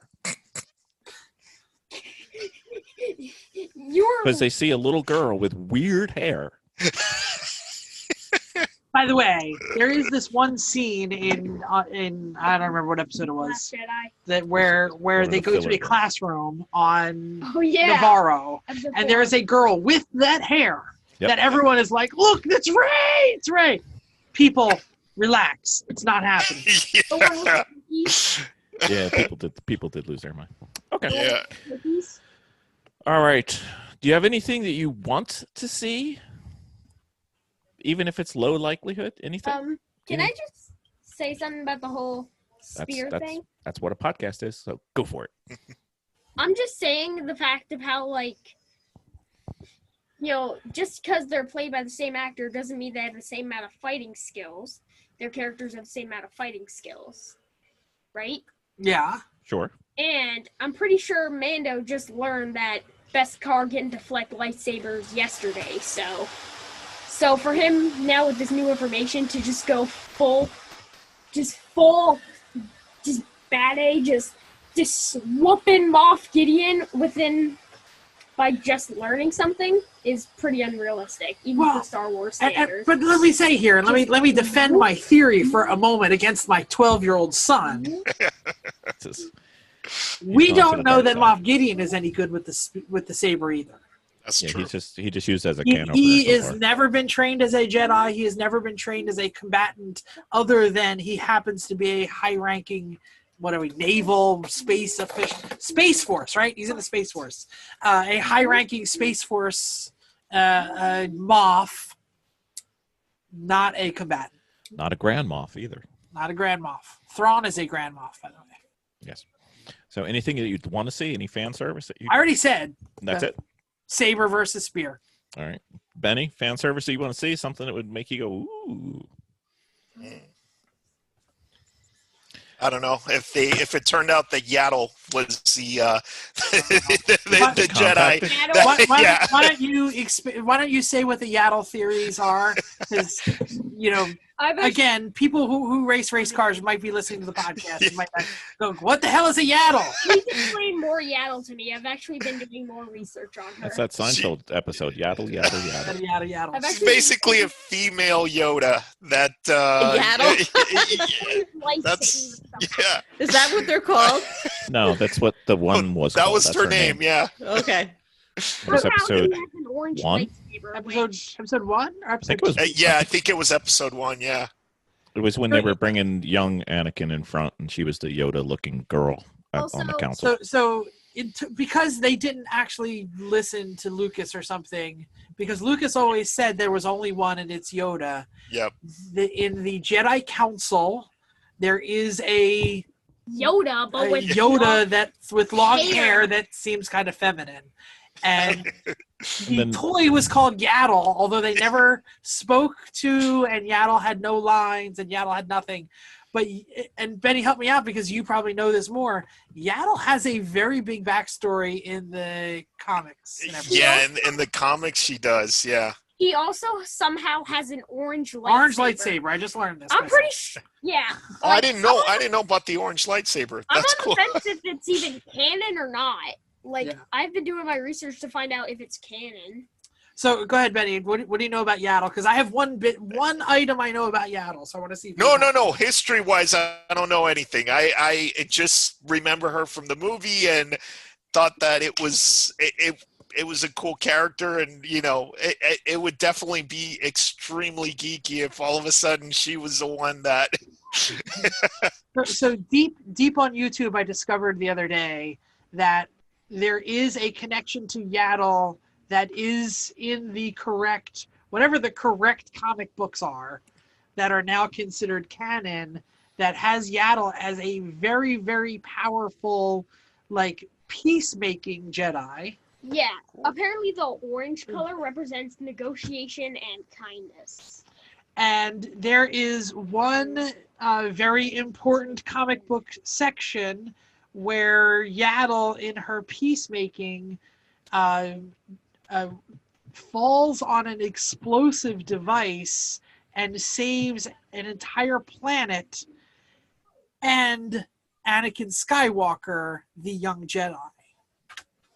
So there is some thought that the connection, and this is way before The Mandalorian. This was authored way before The Mandalorian was even part of the thought and the canon of Star Wars, that the only reason, because we now know, thanks to Ahsoka, that the child Grogu was trained in Coruscant at the Jedi Academy.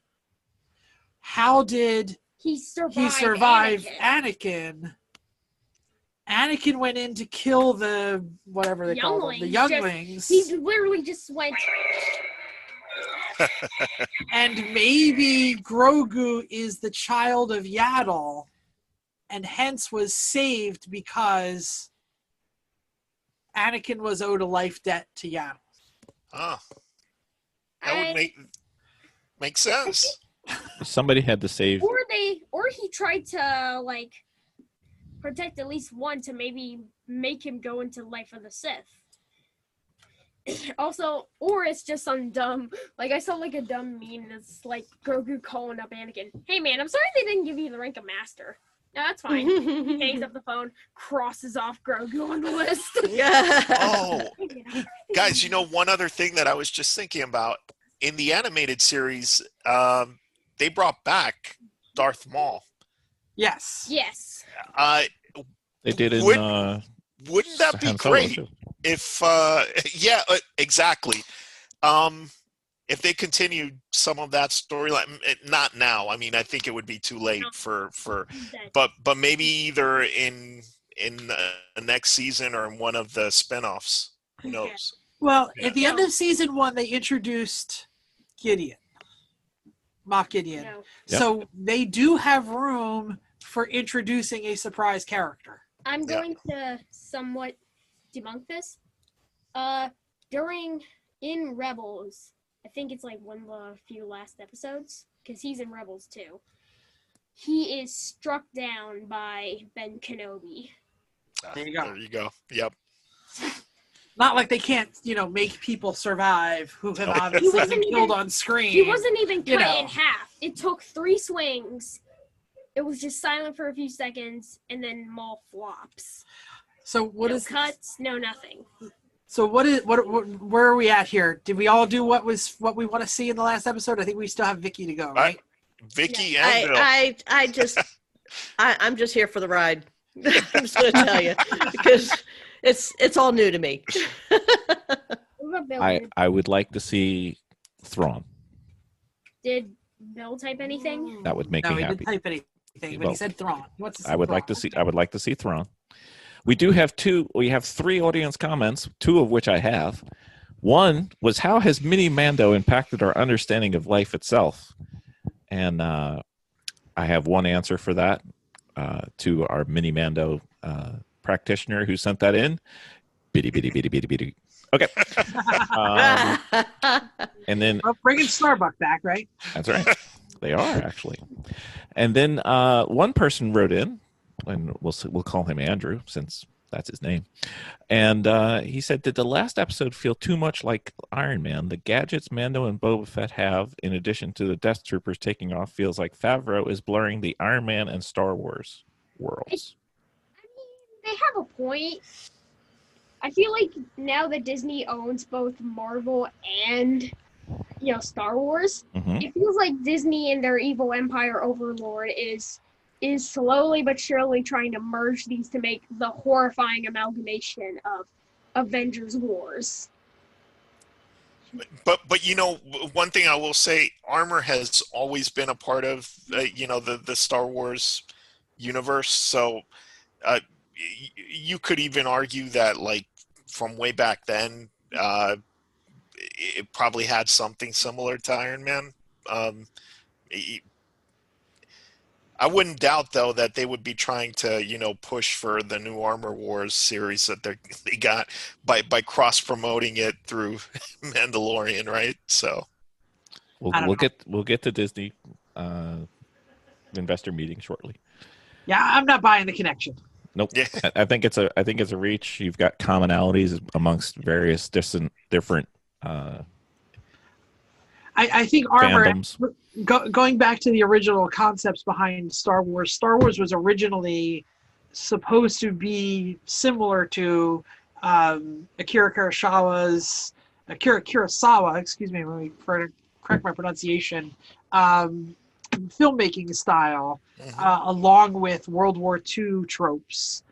And they have said that Dave Filoni is picking straight from Wolf and Child, which is another series of lone samurai with a child who has to, or Wolf and Cub is the name of it, who has to go from town to town protecting the cub. That is where the armor comes from. The samurai ethos. It's not, it just happens to be in space and be mechanical, but armor is personality to samurai culture, and that's where I think they're getting it. Okay, follow-up questions. No, Andrew! Go back to your hole! Well, Go back under your rock where you belong! Andrew has follow-up questions. He wants to know if Tony Stark is a Jedi. Oh, next. And will Tony Stark come back as a Force ghost to help Peter Parker? Yes. Okay. Well, I don't believe he is. Okay, so best part of Mandalorian so far. Hefe. Rejuvenation of Boba Fett. Okay.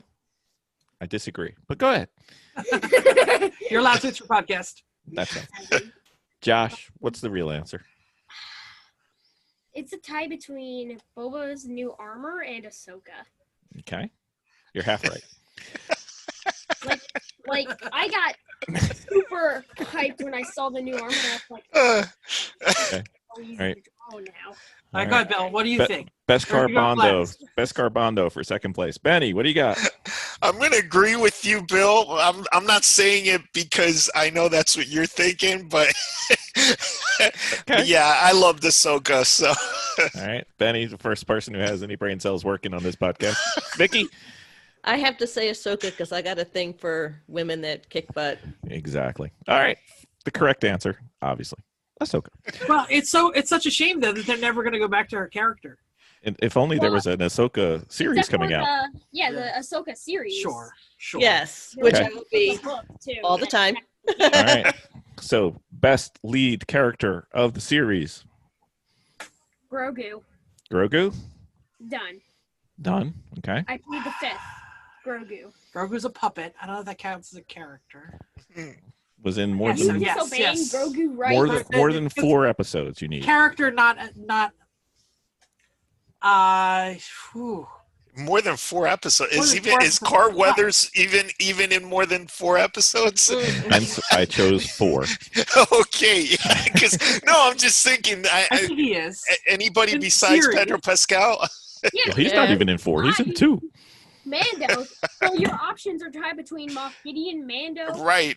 or Grogu, and I say Grogu. I think let me just say that I think Giancarlo, what is his last name? I don't even know. Esposito. He's Esposito. great. Yeah. Giancarlo Esposito is fantastic. Yeah. The character is fantastic.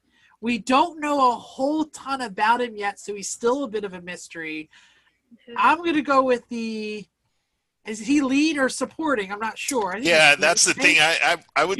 Right now, he's been supporting. I think he's going to go lead though. I know you're going to ask supporting character, so I'll save him in my pocket. Okay. He was also fantastic in fantastic in The Boys. Hello. Yeah, he was great in The Boys. Breaking Bad, amazing. And he's gonna be in the new Far Cry game. He's gonna be the main bad guy. Really? Yeah. Lead character. I'm just going with Boba then. Okay. Benny.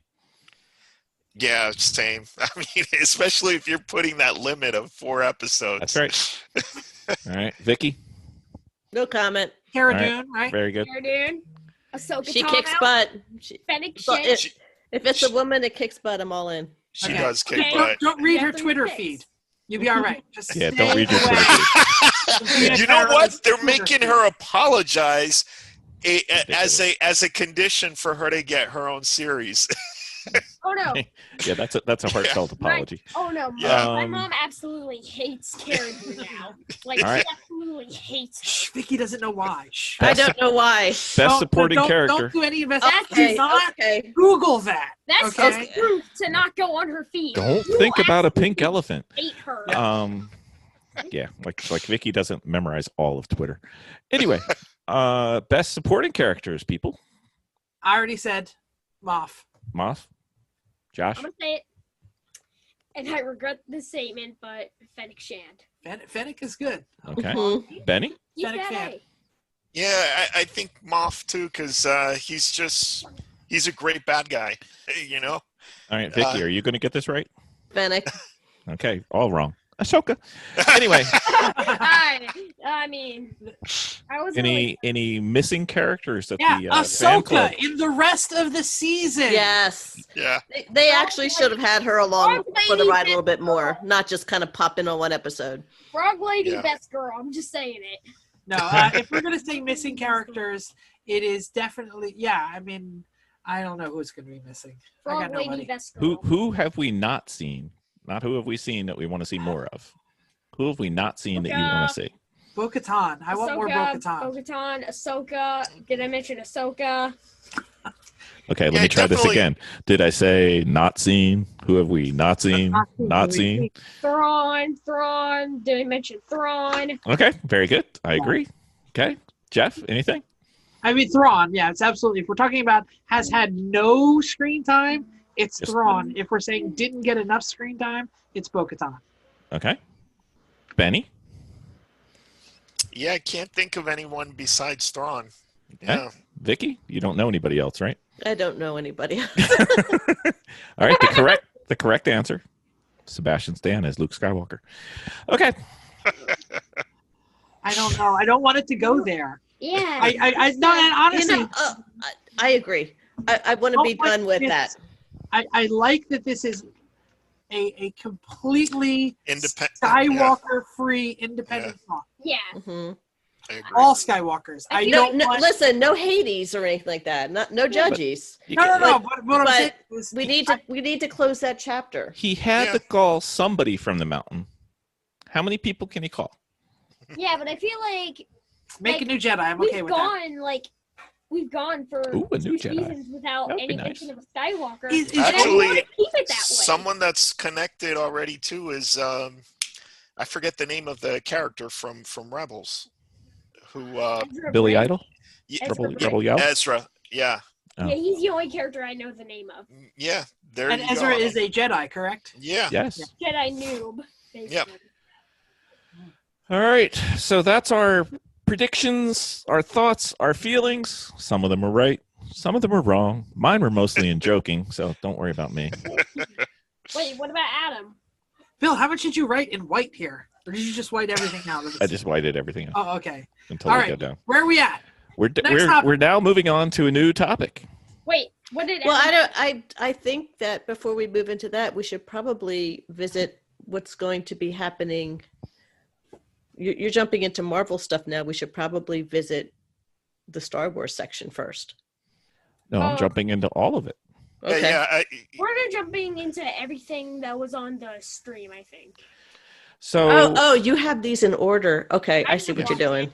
they're in chronological order. So in the past, let's say 2 weeks, we've had AT&T / the WB declare outright war on all movie theaters known to man with their This is big news. HBO Max. They're going to co-release for the next year, co-release day of on HBO Max and live theaters, every movie, 17 movies, I think it is.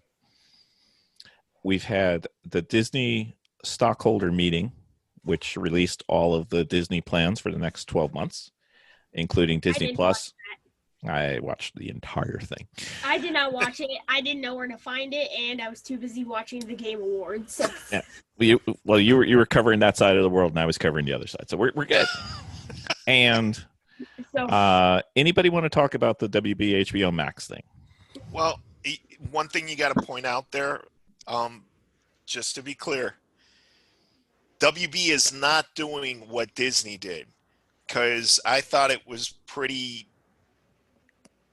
screwed up what they did with Mulan, where they released it on Disney Plus, but you had to pay $20-something to extra $20 to get right. It. Yeah.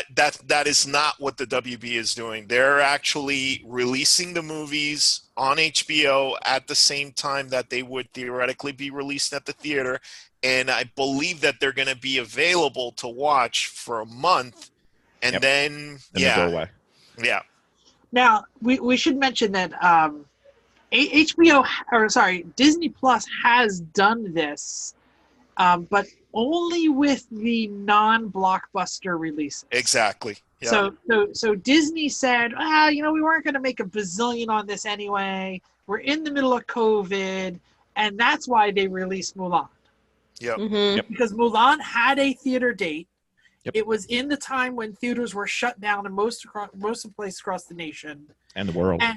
and the world. And because that is a movie that is going to make a lot of money around the world, but probably not as much money in the United States. But remember, they're still doing theater releases in China, which is part of the reason. It's kind of some of the leverage that Warner Brothers is using, for example, and Disney right now. They figure, you know what? We release it in the theaters in China. The population there is obscene, so we're gonna make in quantity. Exactly. We're gonna make a crap ton of money over there, and then we support our streaming service with the simultaneous release here. And Mulan was a live action movie that was designed for the Asian market. Yep. Right. Yeah, just like Shang-Chi, anyone? Yeah. Yeah, it's just the odd thing is that Disney Plus was like making all these movies that were going to come out in theaters, but just putting them on Disney Plus for free, like Onward, Soul, and they released Hamilton a bit earlier. Oh yeah, Onward also was. Onward was great. Yeah, that was really the first one that they did. But it actually came out in the theater first. But they actually talked to the theaters. Yeah, and Soul is going to be like released on Christmas, and then for Mulan, they're just going to be like, they were just like, give me $500. Yeah. Mm-hmm. Okay, missing a big point here.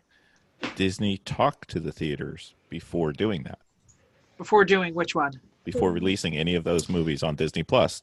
That's a good point. WB They just didn't even talk to the people who made the movies, nor the people who financed the movies. Which is why theaters. Christopher Nolan's like on a feud now. Right? Yeah, he's declared scorched earth, and then Denis Villeneuve came out with an even better. So and for those of us who haven't been reading Variety, what movies did they make? Nolan, come on. Batman trilogy. What did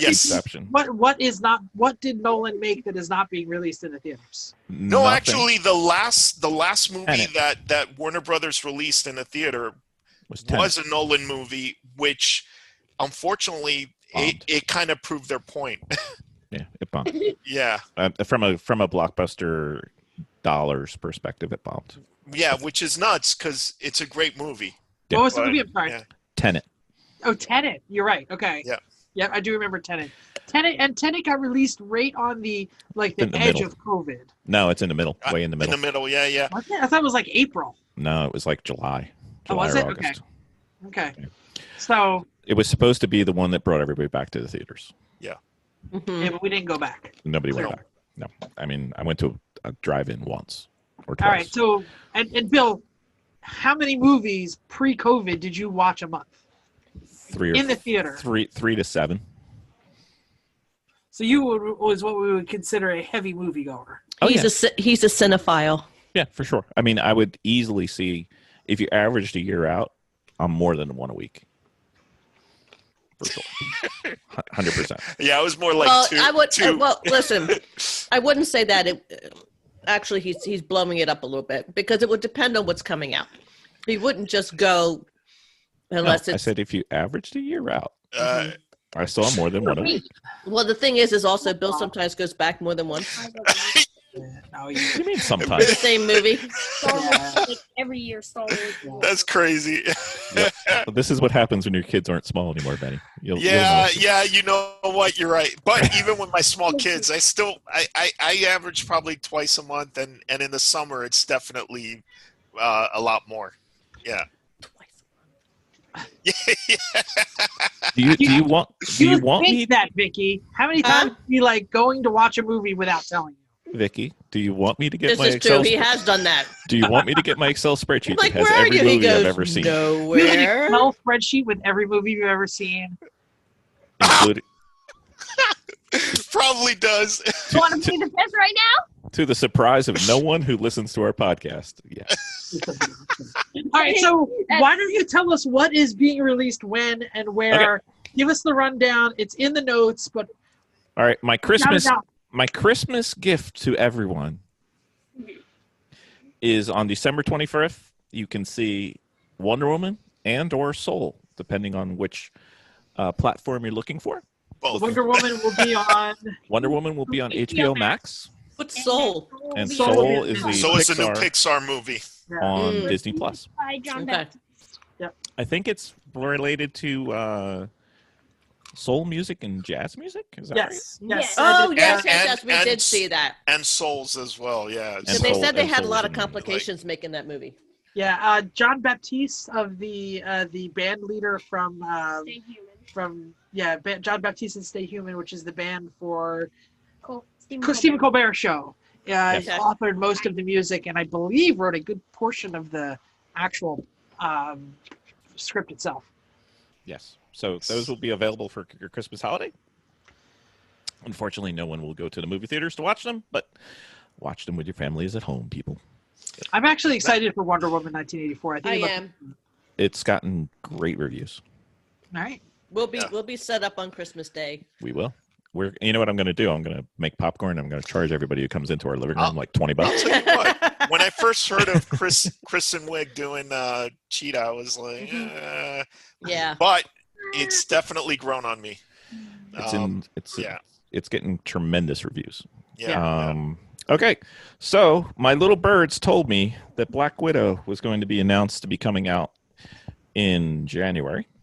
And Marvel is sticking to their guns, and correct. they're going to keep it in the movie theaters, even Correct. if they never reopen.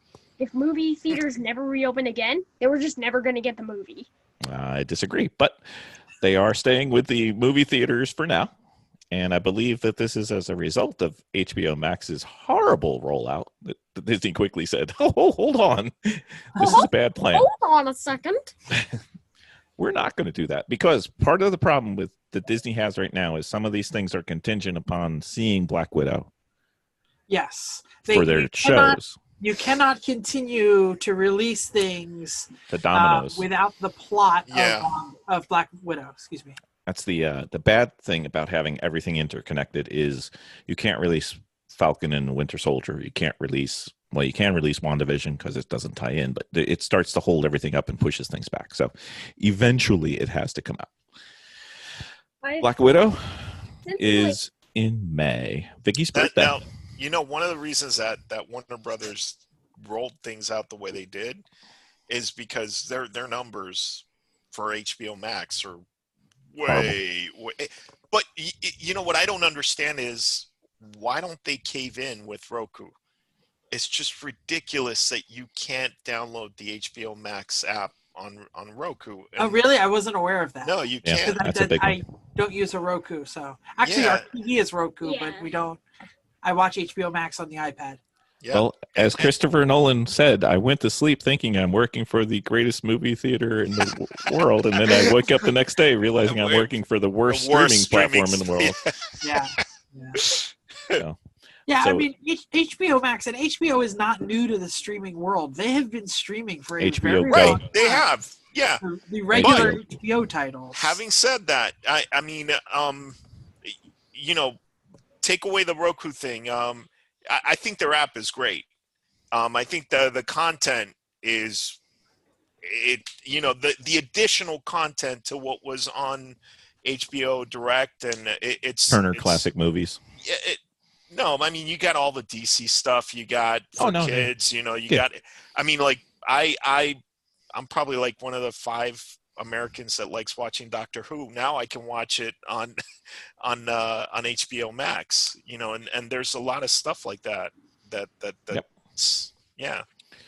Okay, quite excited for WandaVision. Anybody care? January? Yes, Kind of. very excited for I am. WandaVision. Kind of. I Okay. don't know. It's just for me. Like I feel like they would have to release like Doctor Strange 2 Multiverse of Madness That's to going to be a somehow while. give some sort of context for it. All I right. like the trailer. I like the new one. The new trailer is much better. Yeah. Mhm. Yeah. Yup. I'm intrigued. Yup. I think when Marvel takes itself slightly less serious, it is some of the best Marvel. Absolutely. And the WandaVision concept is going to lend itself to, obviously, because they are basing it on television tropes, to lend itself to having Monster of the Week episodes that are straight up comic. Apparently the whole thing is inside the Mind Stone. Mm, The whole thing takes place inside of it. Don't think so, but nobody knows. Nobody knows. I've got theories upon theories that I All right, can well, get into. we can do next week's show on Marvel Universe theories. We can. I and got lots of WandaVision. them. Pedro Pascal returning into Kingsman on February 12th. Nobody cares. Next. He's returning Okay. in Wonder Woman. I like the Kingsman. I did. You didn't even mention he's returning in Wonder Woman. I did. He's in Wonder You Woman? did? Yes, he's the he bad. is. He's the bad guy in Wonder Woman. What? Oh, okay. Okay, next. All right. Uncharted. Is In- Uncharted based on the video game? Yes. Yes. And it's with Tom Holland. Tom Holland. I like it. Yeah. Okay. Yep. No Time to Die is still scheduled for April 2nd. What Latest is that and one last, about? Last Bond movie with Yeah, Bond. Daniel Oh, Craig. Bond. Okay. That's crazy. No, but originally it was supposed to release in October. Last year. or- No, last. Yeah. And potentially the last Bond movie with a white male Bond. right? Well, could be. there has been confirmation of this, but they're denying it. So Yeah. yes, we will say no more. We didn't do spoilers on that one. All right, A Yeah, Quiet but Place. it wouldn't be the first time that Idris Elba takes Nope, that's not who it is. Oh, it's not. No, No. Okay. I can tell you post podcast. A Quiet Okay. Place 2.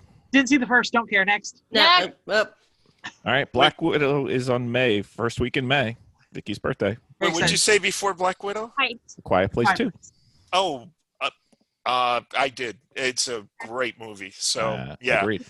yeah. Okay. All right. All right, I'll put it on the list. What is Rumble? Rumble. Oh, I remember Rumble. Rumble, May 14th.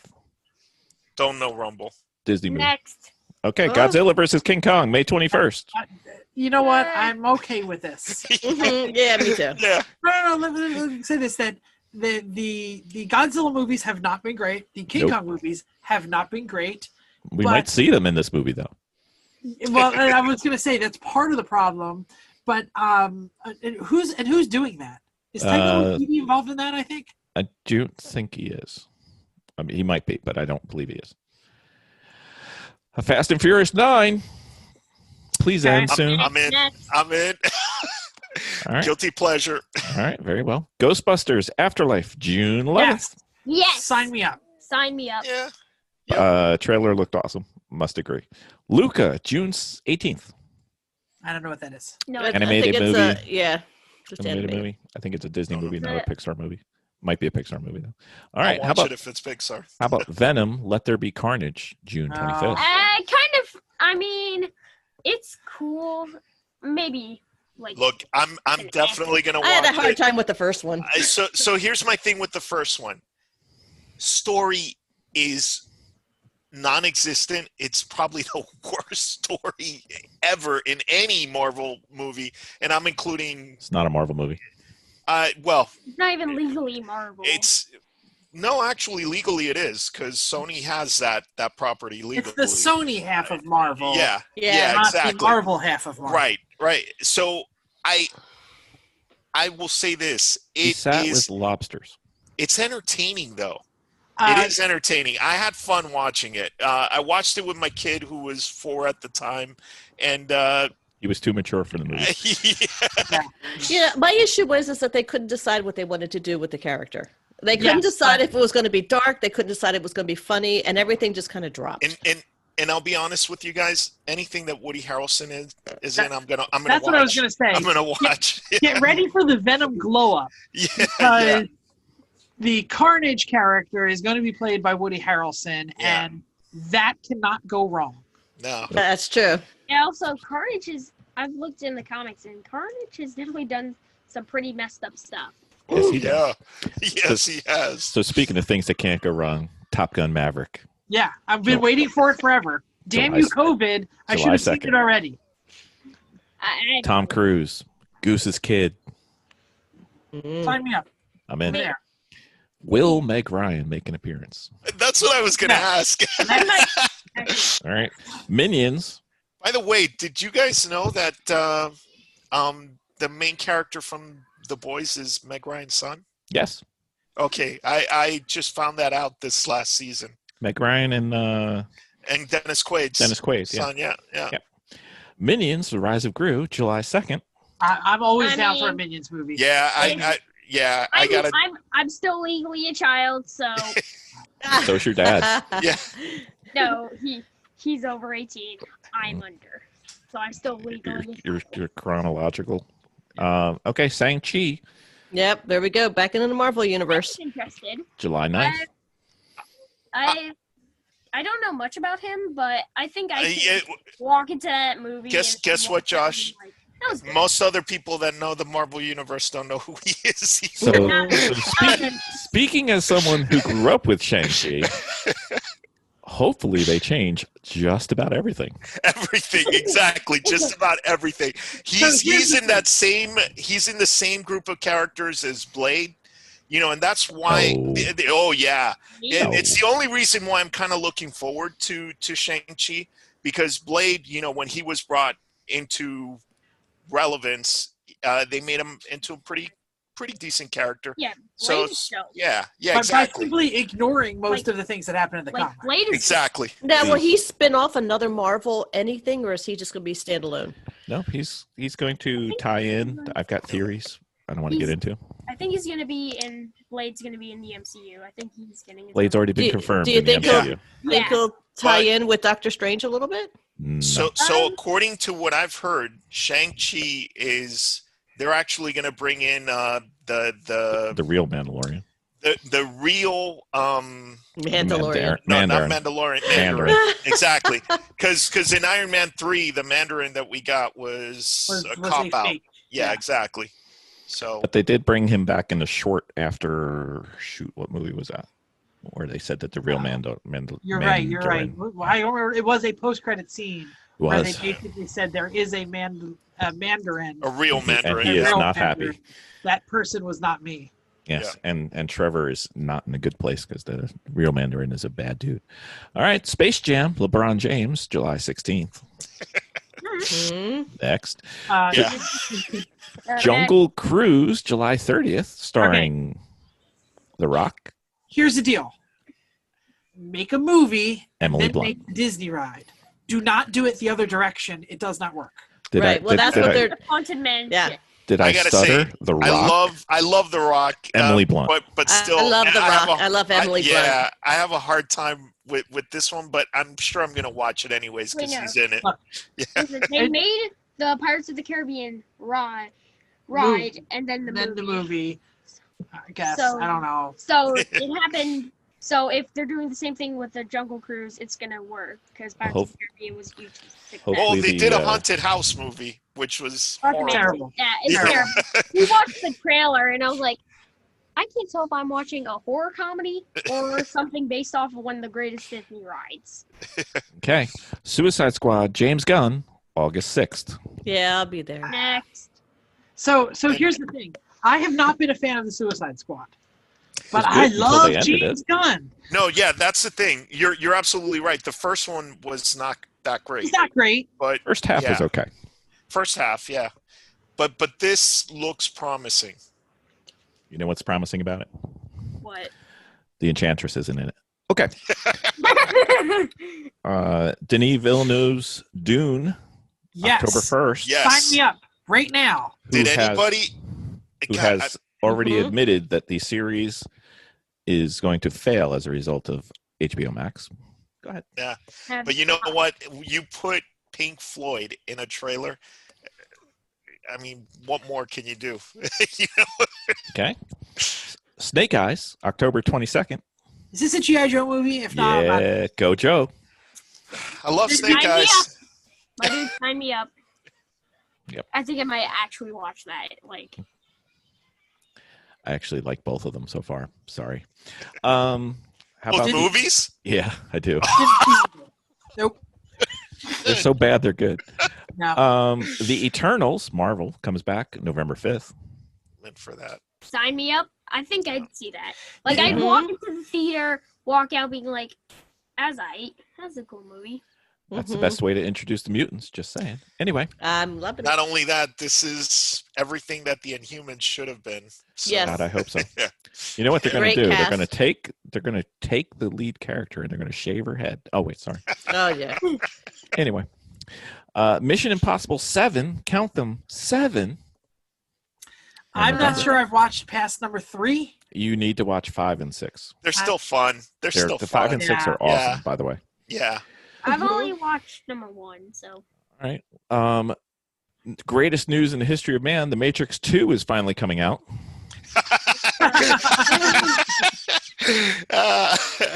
Been So waiting you were since There- refusing there's- to acknowledge that 2 and 3 exist? Is that been the waiting since 1999. The original Matrix came out for a sequel. I Yeah, don't but know mind why you, they Bill, haven't made one the- till now. The Just sisters ignore the are notes still saying- involved. Just Yeah. ignore the note saying Matrix 4, so, like. Yes. No. technically- It's two. There's Are you just hoping that so These much aren't the time has movies you're gone looking by that the Wachowskis are actually going to write something good this time, or what? It can't be worse. Yeah. All right. If you'd like, I can quote the. No, I'm hopeful too. Trust me. I looked up Matrix 2, and I did not get something that said Matrix 4. No. No, it's That's something to explain. two. So These do aren't we know anything about Matrix 4? these aren't the movies you're looking for, Josh. These But aren't do we the know movies. anything What about are you, some kind of not a lot. Just a lot of the original cast is back in. Yeah, they were in for Reloaded too, and that was terrible. Yeah. Um, Yeah. I just want to know why Bill thinks that Matrix 4 is going to be any better than Reloaded and whatever the other one was. Yeah, it can't be worse. Hey, no, you I know know, what I it agree. is. You know what it is. Not be worse. When a movie's your favorite movie of all time, it's like It's amazing they haven't made a sequel since. Right, you gotta Revolution. hope. You gotta hope that Revolution. they can make a decent sequel. The Yeah. only thing that makes these movies that you keep talking about that I do not acknowledge, the only thing that makes them even considering worth talking about is Highlander 2, 3, and 4. Possibly. Anyway, Is it at all possible that the Wachowskis are overrated? no, it is 100% Oh, they're probable. definitely overrated. Yeah. I heard this That's what one's I'm being saying. this one's being directed by M. Night Shyamalan. Anyway, Speaking of overrated, actually, I like it. all right, Sherlock Holmes 3, Robert Yeah, Downey sign me Jr. up from there. Is this Guy Ritchie? Yeah, or I don't know if it's Guy Ritchie, but Robert Downey Jr.'s in it. and Okay. Jude I mean, Law. if it is still Guy Ritchie, I'm definitely in. Mhm. All right. Well, let's go to 2022. Right now, we've got the Batman, starring Mr. Glitter Vampire himself, Robert Patterson. Pattinson, right? Pattinson. Yeah. Pattinson. You know Yeah, what? sign me up. I'm gonna be honest. Yeah. This is the first Batman in a while that I've really wanted to see. Hmm. I hope so. I kind of checked out for the Superman, Batman debacle. Yeah, truthfully, I didn't want to see this one, but the trailer sold me. Well, the other Yeah. thing too is that the way they have worked with Robert Pattinson is that they've given him an entirely new look. So he's not. He's basically. He doesn't Batman resemble. year 2. Right. No, He doesn't and- really resemble even himself. And can I So- tell you guys something? In the past couple months, I've realized that Robert Pattinson actually has quite a bit of range. He does. Yeah. His I- movies. yeah, Mhm. yeah. His movies I've have seen, been great. Yeah, I've seen Well, his quite a performances. few of his Sorry. movies, and yeah, they It's are hard great. for him to come out of the Twilight easily. Yeah. And but the problem Typecast. with that was Twilight, not with Right. Robert. Exactly. Yeah. Right. His Uh, work since then has been very good. One This bad actually apple. looks like it is framing up to be the return of the world's greatest detective Batman, There are Mhm. rumors. which I think is a great way to reslant and relaunch the series. Sign me up. I'm there. Okay. Sounds The good. movie we didn't think we were getting, John Wick 4. We're good. Really? Eh, I haven't Can seen I- any of the John Wicks. So can I tell you something? I don't Great. know. I think that's an Oh, eh. go ahead, Josh. Go. It's an eh for me. Yeah, but you've never seen the other one. Yeah, like I would probably watch the other ones, and Not yet. I love John Wick, and I'm looking forward to 4. But the guys that produce and direct John Wick, they're making another movie called Nobody with Bob Odenkirk.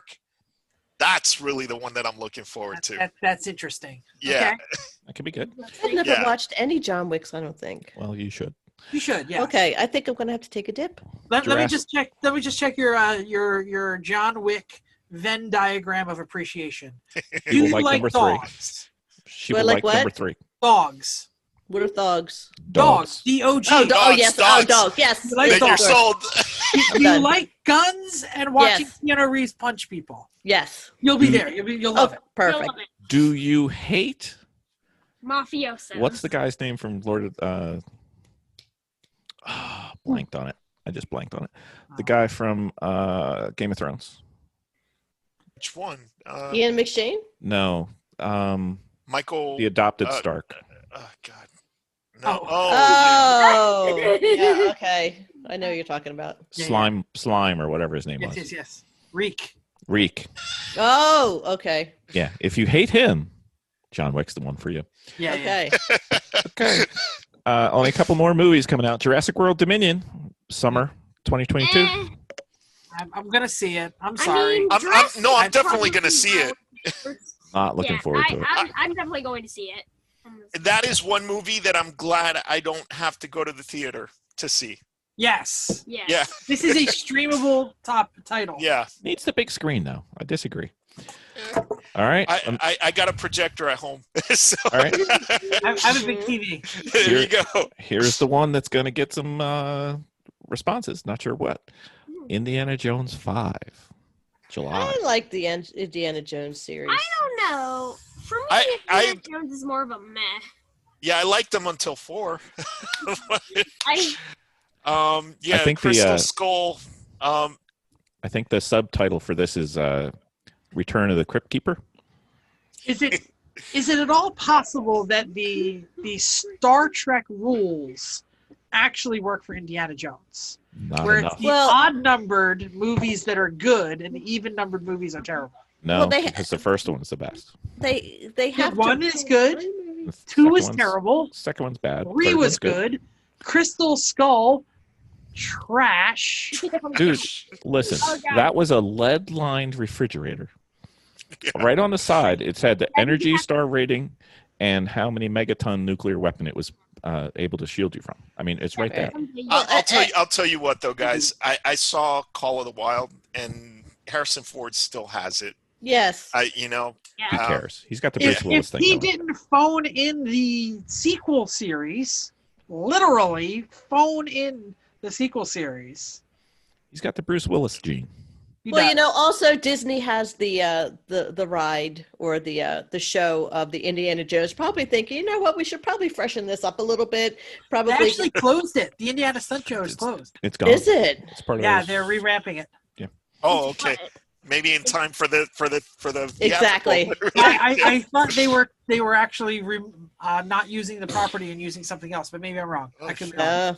My movie Disneyana is not all. I know that was there for like what 25, 30 years. ever. Still good. The movie that I will believe it when I see it, The Flash, in November 2022. Mm-hmm. Don't think it's going to That's happen. my only saying. That's all I have to say. It's just I have not watched any of the DC television. I am more of a Marvel girl. I'm gonna say this, guys. If the new Justice League does well, then that Flash will happen. I'm Mm-hmm. going to say this. Ezra Miller's got the same problem that Johnny Depp has. One. And two, everybody who keeps screaming for this Snyder cut didn't like the Snyder movies to begin with. That was a big moaning session. So anyway, I think Yeah, but Bill, don't be a hypocrite. You know you're going to be cemented to your seat watching the Snyder cut as soon as it's out. Yes, but it doesn't mean he's going to enjoy it. Yeah. Bill basically says even a bad superhero movie is a great superhero movie. okay. Next movie that's going to cause some discussion, Avatar 2. It's only been delayed 8,000 times now, December I have 16th, never heard of 2022. it, so next. I would really hope that shows up in the movie theater. Can they afford to release that in streaming?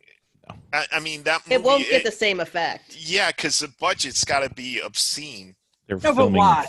4 of them or 3 of them The at the same time. technology, the reason that Avatar was so expensive was not because of what they did. It's because they were the first to ever do it. Right, and you're right. It's much cheaper now than it was back then, but it's still expensive. They're doing 3 of them at the same time.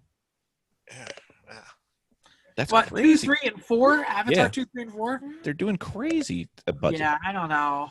Anyway, Now, who's wait a minute. directing? Yeah, what studio is it coming? never put it past James Cameron, but I am highly doubtful. If James Cameron is doing it, I think it's got a shot.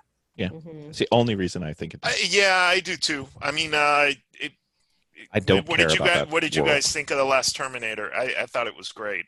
I haven't even watched though it, I haven't seen it yet. I don't know. I if haven't It was watched it was it. good. You watched Yeah. it, Vicki. It was the one with the female lead, Mackenzie. She Oh was... yeah. I do remember. All right, last one on our list for movies, Aquaman 2, December. Sign me up. I'm in. It's I'm in. Jason. I love the first movie. Do you? Jeff Lessa. Well, to me it is the weakest link. No, Shazam. I don't know. I feel like it was the only- Damn, it's not a link. I don't think. Yeah. I feel like it was the only good DC movie. No. Just gonna say it. No. Wonder Woman. Wonder Woman. no, Wonder yeah, Woman's Wonder best. Woman. Besides Yeah. Wonder Woman, like Okay. All right. What about dateless TBDs? We have confirmation that Cassian Andor series is coming. what's an Andor? It's could be one or the other or both. And or. Wait, No, it's not like a last. The way he you're- put that in there. The biggest It's like bad Andor. joke in the So world. you're going to mention the series that they announced, or Yeah, Cassian Andor. okay? What is that? It's called Andor. Star Wars character? Okay, So, the guy from Rogue One, the spy Ah. who worked with Jen Erso, is Oh. Cassian Okay, Andor. so can I tell you Okay. something? Oh, Yeah. I actually think I read that, and the fact that I don't remember it is telling you what I think. Well, of here it is. I'm just looking it up. It's an accomplished Alliance intelligence officer with a combat field experience. Captain Cassian Andor commands respect from his rebel troops Yeah. with his ability to keep a cool head. so Under fire. Cassian Andor, like Bill mentioned, is what's the name? the secondary character Oh, from yeah.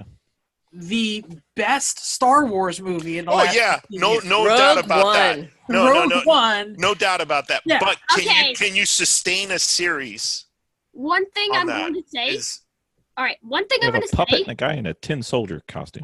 really quick. One thing I'm going to say. All right, and I am taking the Are statement. you ready for the hot take? I am taking the statement to my grave. Okay. Okay. Rogue One felt kind of rushed. I don't know. Sure. It just. This is not the hot take. you Usually might get when he's some talking hate about mail, Rogue Josh. One, he tells me how terrible it is. Yeah, it was a Josh kind is of bad not movie. a Rogue One fan. No, listen. I just feel like it's lazy that the developers just pulled the, and then everyone died. I don't know. I thought that was gutsy. Yeah. No, actually, I mean, right, because we all knew, kind of what. To me, the thing about Rogue One that's so amazing is that going into the movie, you knew how it ended, right? And everyone was thinking, there's no way that this movie can be that great, because we know where it leads to. And in spite of that, they crafted this amazing piece of. And I'm not saying it was perfect. There No. were issues. Yeah, there were definitely issues, but it's great. I feel like mean, they didn't really. Well, now listen, give up they're access. also in there is Dryden Voss, who plays Vision, is Yes. also playing a role in that. I'm gonna say it. They didn't Who really plays give Vision? much of the characters that Isn't much. Dryden Voss plays Vision? No. No. that's Oh, then he was actually in what was it? The Age of Ultron. Just take the blind man with the stick who just screams, "I am with the Force is with me." Why is he blind? Why is he talking about the Force like that? Is he a Force wielder? How did he get blind? You're They don't picking the explain any of one that. plot point that was a little weak. Well, Paul Bettany plays Dryden Voss, doesn't he? Yes. No, Paul Okay. Bettany plays the Vision. Paul Bettany plays Vision. Vision. Well, yeah. Okay. Well, Paul Bettany is also playing in Cassian. And He Rogue. plays the character Dryden Voss. I'm sorry. Okay. So I'm Nice. hoping that show's going to be one of those where I'm not really looking that much forward to it, but it ends up surprising us and being really great. So who knows? We'll see. Okay. Perhaps we'll have more united front on this. Obi-Wan Kenobi starring Sign me up. Oh Ewan yeah. McGregor. Josh's favorite character in the entire Star Wars universe is Obi-Wan. Mm-hmm. So are you a Go ahead, say it louder so they can hear you. Hello there. okay. Very well. Okay. So we're good. What about the remake of Home Alone? We up to like 5, 6. Don't do it. Okay. What about the Pixar movie Monsters at Work? Yeah, sign me up. Yeah, I'll be Sign me there. up, definitely. Monsters, Yeah, you got kids. absolutely. Yep. I, All right. Can I'll bust I out. say that one of my favorite things in Disney World is the stupid Monsters comedy show? hmm I love that. Oh yeah, Yeah. Monsters Inc. The one of the pinnacles of my life is that my joke got selected. You mean mine? I'm still waiting for a good joke from me, so that's good. Good work on you. That was my joke. That's sure. That's true. All right. What about Falcon Winter Soldier? Yes. Next. Eh. Okay. I'm Hawkeye. in. Winter Soldier is probably one of the I feel like Winter Soldier. best non-main stories Yeah, Winter Soldier. that we have in the MCU. I'm pretty sure, like, this movie gets to production, Winter Soldier's just gonna be like, my back. This one to me feels like it's Marvel's second string. I just feel But like it's the best of the second string. You'll be I feel surprised. like Winter Soldier. but you know is what? the only one carrying this. Marvel's really good at bringing characters that are insignificant and making them relevant and giving them like a really good story. I mean, case in point, the Vulture in Yes. Homecoming. The Vulture was for over 30 years the worst villain in comic book history, and in Homecoming they made him. Have you read DC Comics in the 70s and 80s? Yeah. So you're about to mention the worst side character in Falcon. all of the MCU. Falcon. And I'm going to tell you that You're wrong. Falcon and Winter Soldier is going to be 1,000 times better than Hawkeye. Yeah. Hear me now and believe me later. All right, There's some stuff in Hawkeye you might like. if we get to Hawkeye, listen, if Hawkeye is a movie, I am walking into that theater. It's a series. And I'm walking out Yeah, it's a series, TV series, with right? TV series. if the series ends, I'm going to be like, that was the most bland movie ever. Besides, I will have you back on the podcast, Josh. just like Hawkeye's character. I will have So you have back they, on. have they given any details? Yes, Bill? they have. Yes, they have. Is there gonna some be- behind-the-scenes photos? Kate Bishop. Okay, but nothing about Mockingbird or No anything like Mockingbird that. Okay. There has been some behind-the-scenes photos. You can look them up. Okay. You know who's playing Kate Bishop? Yeah, that I saw. Yeah. The actress from Bumblebee, right? Yes. And from True Grit, I think, too. Haley Steinfeld. Yeah. Thank you. I was trying to remember who it was. You know who else is in this movie? I mean, this show that they are held up on? Images. Yeah. Hmm? Generally, because I don't care. The most interesting thing about the Seinfelds. Florence Pugh. Just saying. I don't know who that is. You'll know soon. Okay. What about the Loki show, Vicky? I'm Do I down need to for say Loki. anything? Down for I'm it. down I for like it, it. too. I Yeah. like the idea. It actually shows what happened to Loki after he just yoinked the Tesseract. Yep. And he introduces the TVA. Mhm. So this is going to be the series that kind of introduces like the higher level characters from the Marvel universe Perhaps. yeah, because I could see that What do you there mean was by one higher scene. level? Well, there was one scene in that trailer where he's like facing the High Tribunal, That's right. He's like- living tribunal. the Living Tribunal, right, and you know it's almost big. like the closest thing to God in the Marvel universe. Yep. I One step below. Through the trailers, I think I could say that it's going to be like a time criminal movie, Mhm. like a Yeah, dimension time heist. warping. Yeah, time heist. Perhaps. Like he's going to be one area, and then all the time police are going to be like, "Stop right there!" He's like, "Oh crap! Yikes!" I think it's going to tie in a bunch of loose ends that are going on around the universe too. Yep. I think I know too much to talk about it. Anyway, but just like WandaVision, it's going to give the flexibility to do anything on any single episode, and it's going to release them creatively because they can just do like absolutely any bat. Am I allowed to curse here? You're gonna have no, to, I'm not editing. you're not editing. Okay, any crazy bat ass thing that they want to do. Any Because Batusi? they can just retcon it all and not say, well, we fixed it, it didn't happen. Yeah. Sign me up. So there. I need to move on before I say stuff. Anyway, Moon Knight. Oh god. I'm looking forward to Moon Knight, especially if it's who's the main actor? Who? The guy from Star Wars. Yeah. The guy from Days of Future Past. According to what I read, they're gonna keep it true to the comic book where he's a schizophrenic Batman, Yes. and that could be Is good. he the equivalent of like a White Wolf? Is he basically White Wolf? Oscar Isaac. Yeah, I don't know anything about Moon Knight, so So Moon Knight's like Batman as far as he's rich. He's Mark Spector. yeah, I'm reading the Wikipedia right now. So He's Marvel's Batman he's Got it. Marvel's Batman, but he's also schizophrenic. with a cooler costume. Just thought I'd put that Yeah, out there. just saying. all right. I mean, sign me up. All right, Yeah. Benny, this one's yours, Ms. Marvel. Oh, really looking forward to that. Same here. I'm looking Absolutely. forward to it. Yeah. It Okay. also shows that she might actually be in Captain Marvel 2. She is in Captain Marvel too. Been confirmed. I mean, it Marvel just released a horrible video game. There is the Avengers. much. Oh my god. The only good thing about that game was that they had a story that was focused on Miss Marvel, and the story was worth playing through, but the game was horrible. I think this show could be really good. Okay, She-Hulk. I'm good for it. I'm sort of excited for it. I Also, they when they announced it, they confirmed the actress, which wasn't a big surprise. They said there's going to be a lot of legal scenes, and She-Hulk is a lawyer. who else is a lawyer and Disney just got the rights to? That's right, Daredevil. That's my thing.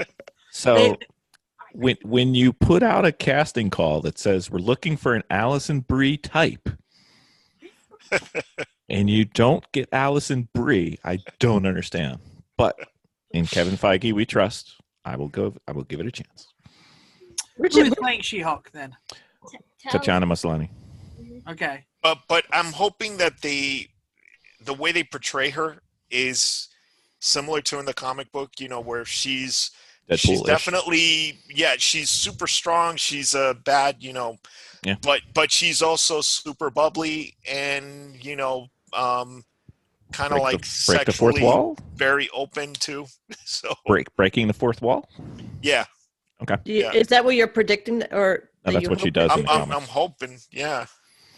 All right. What about the remake of Short Circuit? Yes. Next. What? Absolutely. Yeah, Josh, that's way before your time. Yeah. That one's got you by a couple Circuit- years. Short Circuit was a fantastic film. Two of them. Chewbacca 2. Johnny 5 is alive. Two of them. Sign me up. So Two of them. you think there'll be a cameo by Gutenberg, who we Oh, haven't there seen? better be.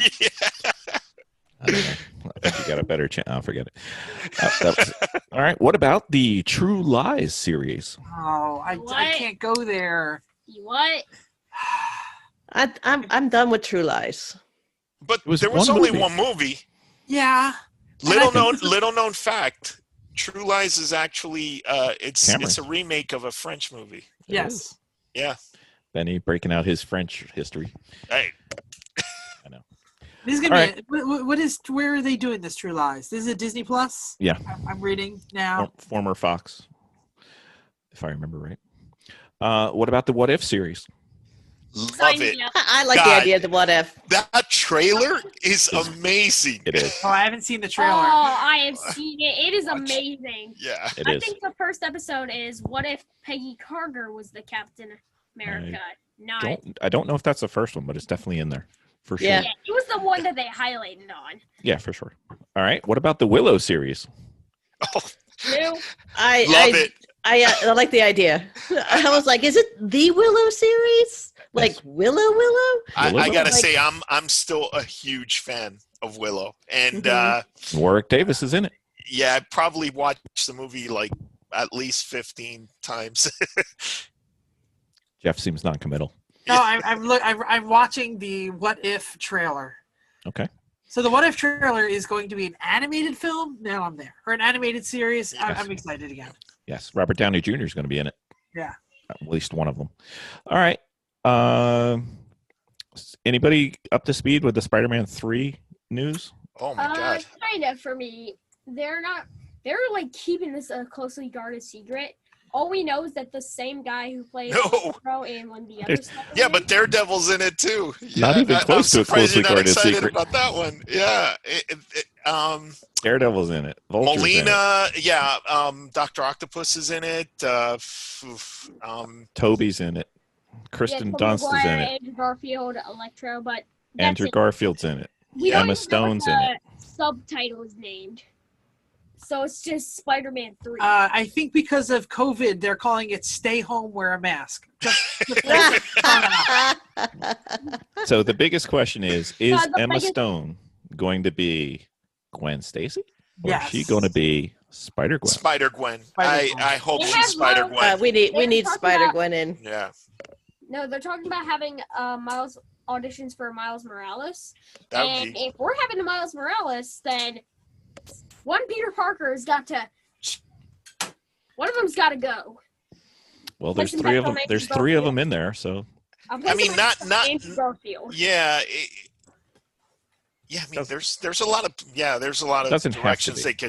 they could take there, but yeah. My bets are on Andrew Garfield. Who else is with me? Well, I'm hoping they kill Andrew Garfield. But yeah. wow.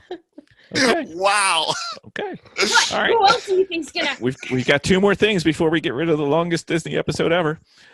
Black Panther predictions post Chadwick Boseman's unfortunate passing. Yeah. They've- To be honest, didn't they go on the record saying they weren't going to recast? Correct. They are not If they do recasting. somehow cancel it, I just hope they just keep Doom in the MCU. So in the comic books, there is a storyline where Shuri takes over the mantle. Yeah. Hold on. So I think that's what we're all Yeah. leaning on, right? I mean, as soon as they said that they are not recasting, which I'm glad they're not. I'll be honest with you. Chadwick Boseman was not only a great actor, but he was a great Black Panther. He was. There was some discussion about refocusing on Killmonger. There was talk about actually.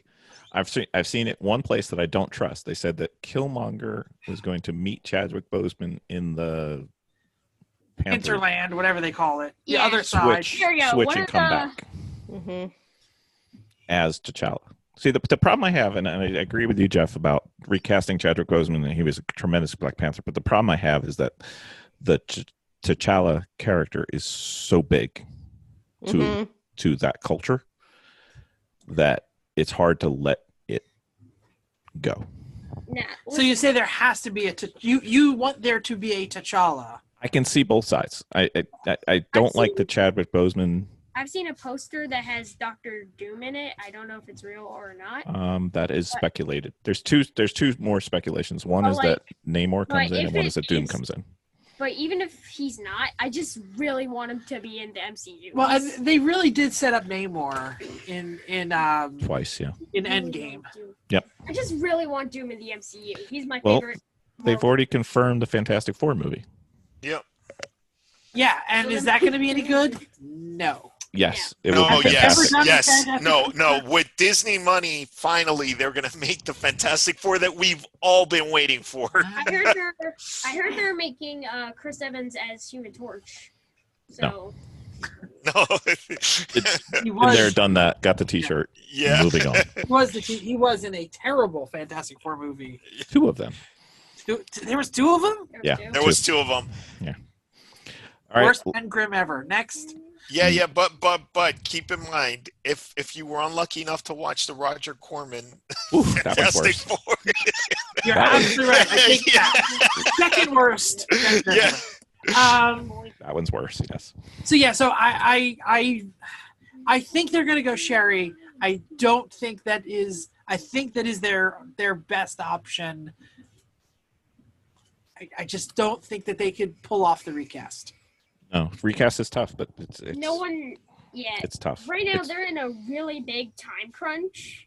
We can just hope that they've already filmed most, if not all, of the Black Panther scenes. Because They have remember, not. this was teased. None, right? Zero. Remember, this Yeah. was teased like right after Endgame release. So like, Yeah, they filmed nothing. Zero. yeah. They were about to. All right, last call. Can't do a WOOT episode without talking about the monster issue that movie theaters have been having. Post Wait, COVID. you forgot one. You No. forgot one. Where? What You did I forgot forget? Morbius. Oh, I did forget Morbius. Yeah. Sorry. Yeah. Morbius trailer looked good. Yeah, I'm looking forward to that one too. I'm behind on my trailers. I haven't seen that. Yeah. Okay. What's going to go on with movie theaters post COVID? Are there going to be movie theaters post COVID? They have I a hope lot so. to make up for. I hope hoping. so. I'm I hoping. hope so too. You know what? To me, as much as I love watching movies at home and stuff, it's just not the same. It's, I think movie theaters are going to survive. I think they're going to reprice and reframe the experience. Up? I think it just depends on how fast they can get this vaccine out to everyone. True. What do you think they're going to price up, Jeff, or lower? No, I think they're going to price down. they're going to have to, Bill. I think if they return to a $5 or $7 price point, people go to the movies. Yeah. I think if they keep in the 10 to 15 range, I mean, when's the last time we saw a $10 movie? I mean, they can't. February. They have to reframe the pricing point, and I think it's down. Vicki? I don't know if they're going to be able to survive because I'm sure they're taking on a lot of debt right now. Huge. But they have so much competition that's going to be taking place in this post-COVID era with everything going on TV. But you still can't you can't substitute the experience. than that. So I'm hoping that those that don't end up closing. I mean, it would be great if they did lower the price. I don't see how they could survive if they do lower the price. Do they lose more money at $5 a ticket in a theater, or do they lose more money releasing it on a streaming platform? Well, the theater itself makes most of its money from the concessions. So. Yeah. Mm-hmm. Yeah. But you know what? In all honesty, is that you can't substitute the experience for a large screen. No, you can't. And a group. Yeah, You know. being and the sound, being in the dark. It's so immersive compared to a television. Think back to when we went to go see Endgame opening night. Mm-hmm. You can't get that at home. No, you can't. No, you can't. Just seeing Endgame, it doesn't matter what theater it is. Well, Pause. All the screams of excitement. Well, just imagine you going out and experiencing Avatar for the first time. You could never gotten that on television. No, and it's almost like you can watch a baseball game at home and get something out of it, but when you're there live, it's just a completely different experience. And hearing the audience cheer around you when you see Steve Rogers lift Mjolnir. Yeah. That's something you can never hear again. And also, as soon as COVID's going to be lifted, people aren't going to want to be in their houses anymore. They're going to want to go out. I think releasing on the same date might not survive. No, yeah, you're right. I think they're going to stream, but like 30 days later. I think that is going to become the normal. Yeah. A normal way to go. Right. Well, I think we're all hoping that the theaters live on. It's too much fun. All right. Top one or at most three that you're looking forward to? On the movie list. Okay, let me go back. All right. I am absolutely looking forward to Wonder Woman. The Eternals. All right. This is mine. Kenobi. Okay. She-Hulk. And also, and maybe. Just say Hawkeye just to mess up your dad. I am not saying Hawkeye, my dude. Your dad will disown you. And I'm gonna have to go with Miss Marvel. Really? Okay. I would never have gotten those three, Josh. Nice job. Kenobi, Loki. Yes. And my first chicken fingers and French fry basket that I get in a real movie theater. Yeah. Nicely done. Nicely done. What do you think, Benny? We're talking movies and series? You got to pick three of what we talked about. Oh, okay, three. At most three. He said 1, 2, or 3. Yes. Yeah, he did. He didn't say all three. Benny, you pick whatever amount number you want. At most three. I'm looking forward to Eternals too, Vicki, and Batman, and if you say Fast and Furious, I'm going to kick you in the head. No, I was going to say I was actually going to say Miss Marvel too. Yeah, really. Yeah. I'm thinking. We're supposed to cut Vicki off just to make Jeff feel like he's on his podcast. Because we cut Chrissy off. So I'm definitely Eternals. I'm looking for Wonder Woman, and definitely Loki. I would like to have it. Loki is since it's going to be a series for sure. I just like that daily feed. The constant. The weekly updates. The weekly updates. I'm enjoying the weekly updates of things that I love.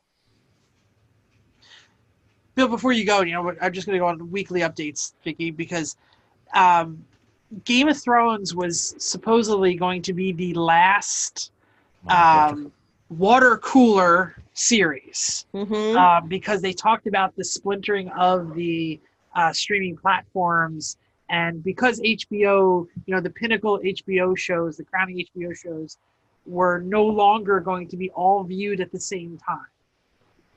So is Mandalorian proof? We're doing a podcast about it, that serialized downloadable content is water cooler. Well, versus definitely binge watching, which is what you're going to end up getting. I think it's just That's something what that they're saying. They're saying that binge was going to kill No. exactly what you talked about, the serialized. Yeah. release. I don't know. It's really just a yes or no, maybe or maybe not at this point. Because Honestly, I don't agree with that. A totally unrelated show on Netflix that actually dropped. It would drop completely, you know, the whole season and stuff. But I remember at work we kept talking about this show called Dark on Netflix, and German and show. yeah, and you know, it was a show that you could totally binge, no problem, and we were still. It was it just kept captivating us because it's got like this weird time travel parallel world type plot.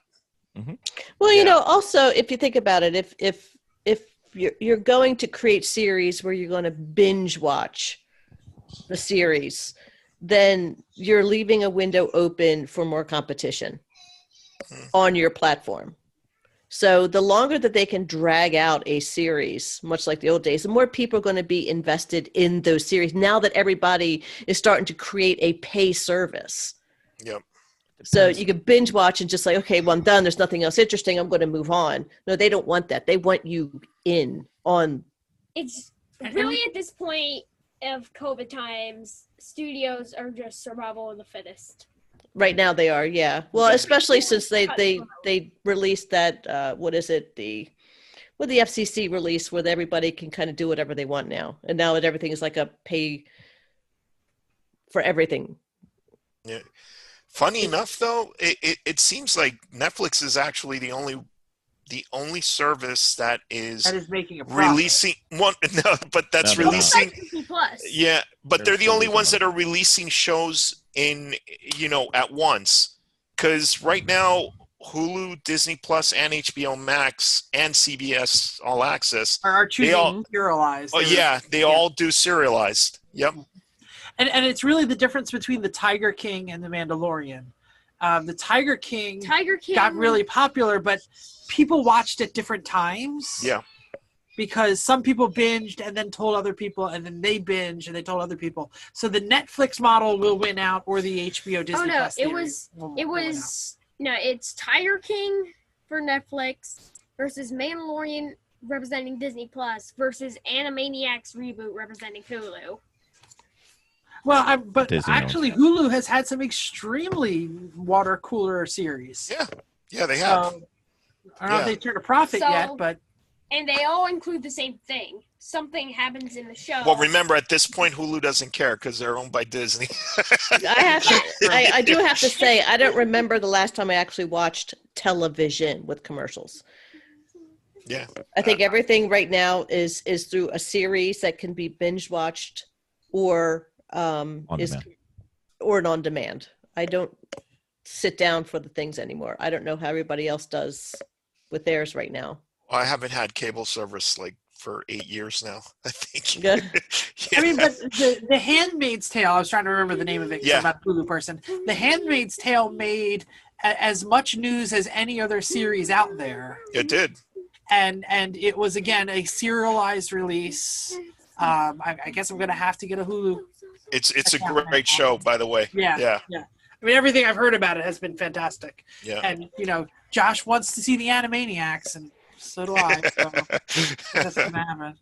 Bill Actually, Gates walked away from his mic, so we should make fun of him now. Quick! That was a stinky boo-boo head! Bill, edit this out! I dare you! We need to leave a Easter egg for him to discover only when he's editing and listening later. Come on, Quick, Vicki. sell me a car of his. That's going to be a drop by you. I don't know. I don't have one. Oh, come on. You don't know where he keeps the titles? Well, actually, right now, no. Actually, I have titles. Some titles are sitting on the cars. Some titles are in the cars. We have an old broken piece of junk truck that we could give him. Oh my god! Oh, and he's back.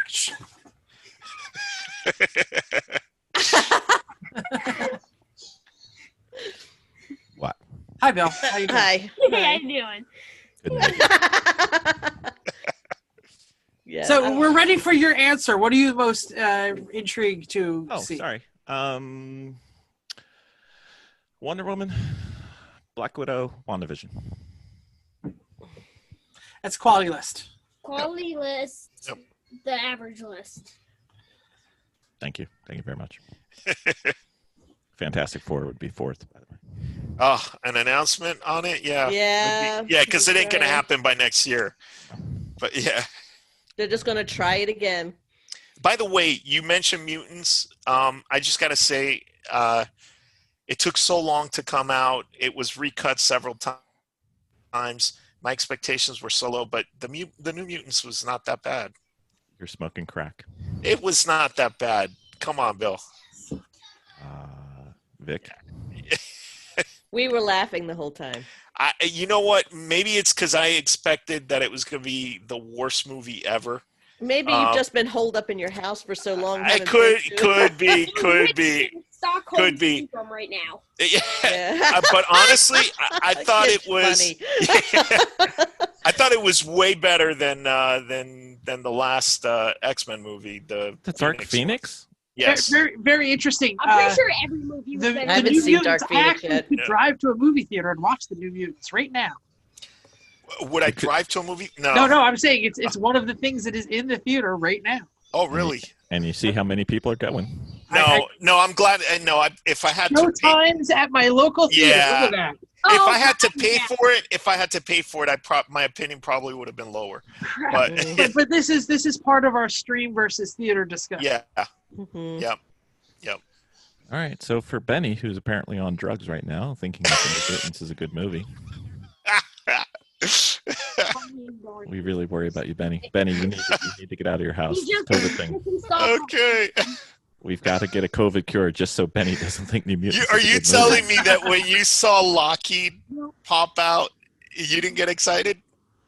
Which accent was she using in that scene? No, Lockheed, the I dragon. know exactly what you're saying. Okay. Her accent could not have been worse. Her accent was horrible. Yeah. Yeah. Yeah, I'll give you that. Yeah. Yeah. It was one. No, forget it. I can pick on some other actors. But Yeah, anyway, yeah. very well. It was one step below Fantastic Four stick. No, it was better than Fantastic Four. That's just my opinion, but and I love Fantastic Four, the title, but yeah, that They have a hard time kicking that off every time. They do. It's Yeah, not that hard, people. It's really not. If you need to make a good Fantastic Four movie, I can tell you exactly what to do. It's not hard. well, the last one had everything going for it. I And mean, then the they cast changed is it in the middle. amazing. Yeah, and it's crazy because the director made Chronicle, which was possibly the best non-comic book superhero movie independently made, and then he makes Fantastic Four, which is Have you seen The Incredibles? yeah, exactly. Yeah, you want to know how to make a good Fantastic Four movie? Yeah, there you go. It's not Yep. that hard. No. All right, so Mandalorian coming out. One more episode. We may have to do a reconvene to see who was right and who was wrong. We'll be here. Are we? Yeah, we'll be here. Okay, it's not like anybody can go anywhere. So Like very well. we're accepting. Exactly. All right. Very well. Thank you guys. Thanks for coming on. Jeff, Josh, thank you. awesome. No, thank you. I was happy to be back. Good. You're always welcome, sir. Benny, long time no see. Yeah, thanks for having me, Bill. Alex, what the hell? I'm sorry. I forgot. The movie I'm most looking forward to Here's Loki. is Loki because he reminds me of Michael Fassbender. Fassbender. All right, thank you. Your opinion will also. Benny, I don't know what's going on with your brother, man. I'll let him know. Don't worry. Okay, very well. Miss Vicki, Hey, until I yes. see you again in the next 3 seconds. Okay. It's been a long time. It's been a long time. Thanks, everybody. Can I say All one more right, thing before we go? Of course. Yes. Tune into the best amateur endurance racing podcast. That's Everyone true. races. Garage Heroes and And Trends. Yes. And then if you don't Yes. like that, Why go don't to you go Edmonton ahead? Racers. Do the whole thing for them. Do the spiel, And if Jeff. my friends up That to was it, it. and if my Do friends the up to it, spiel. wait, That was it. That's all Hold I on. wanted to do. hold on. And if my friends up to it, go check out Sodcast, where we didn't steal the name from Podcast. Podcast stole it from us. That's a better outro. I'm done. That's, you know what? He did great. The future Man, play broadcaster that in the thing. family. The future broadcaster in the family is Right. decided, Jeff. You've lost your major. Thanks, everybody. Bye. Bye. Bye. May the force be with you. Always. With you. And also with you. Or always, depending on what you like Supposed to better. be with you always. It was a good one.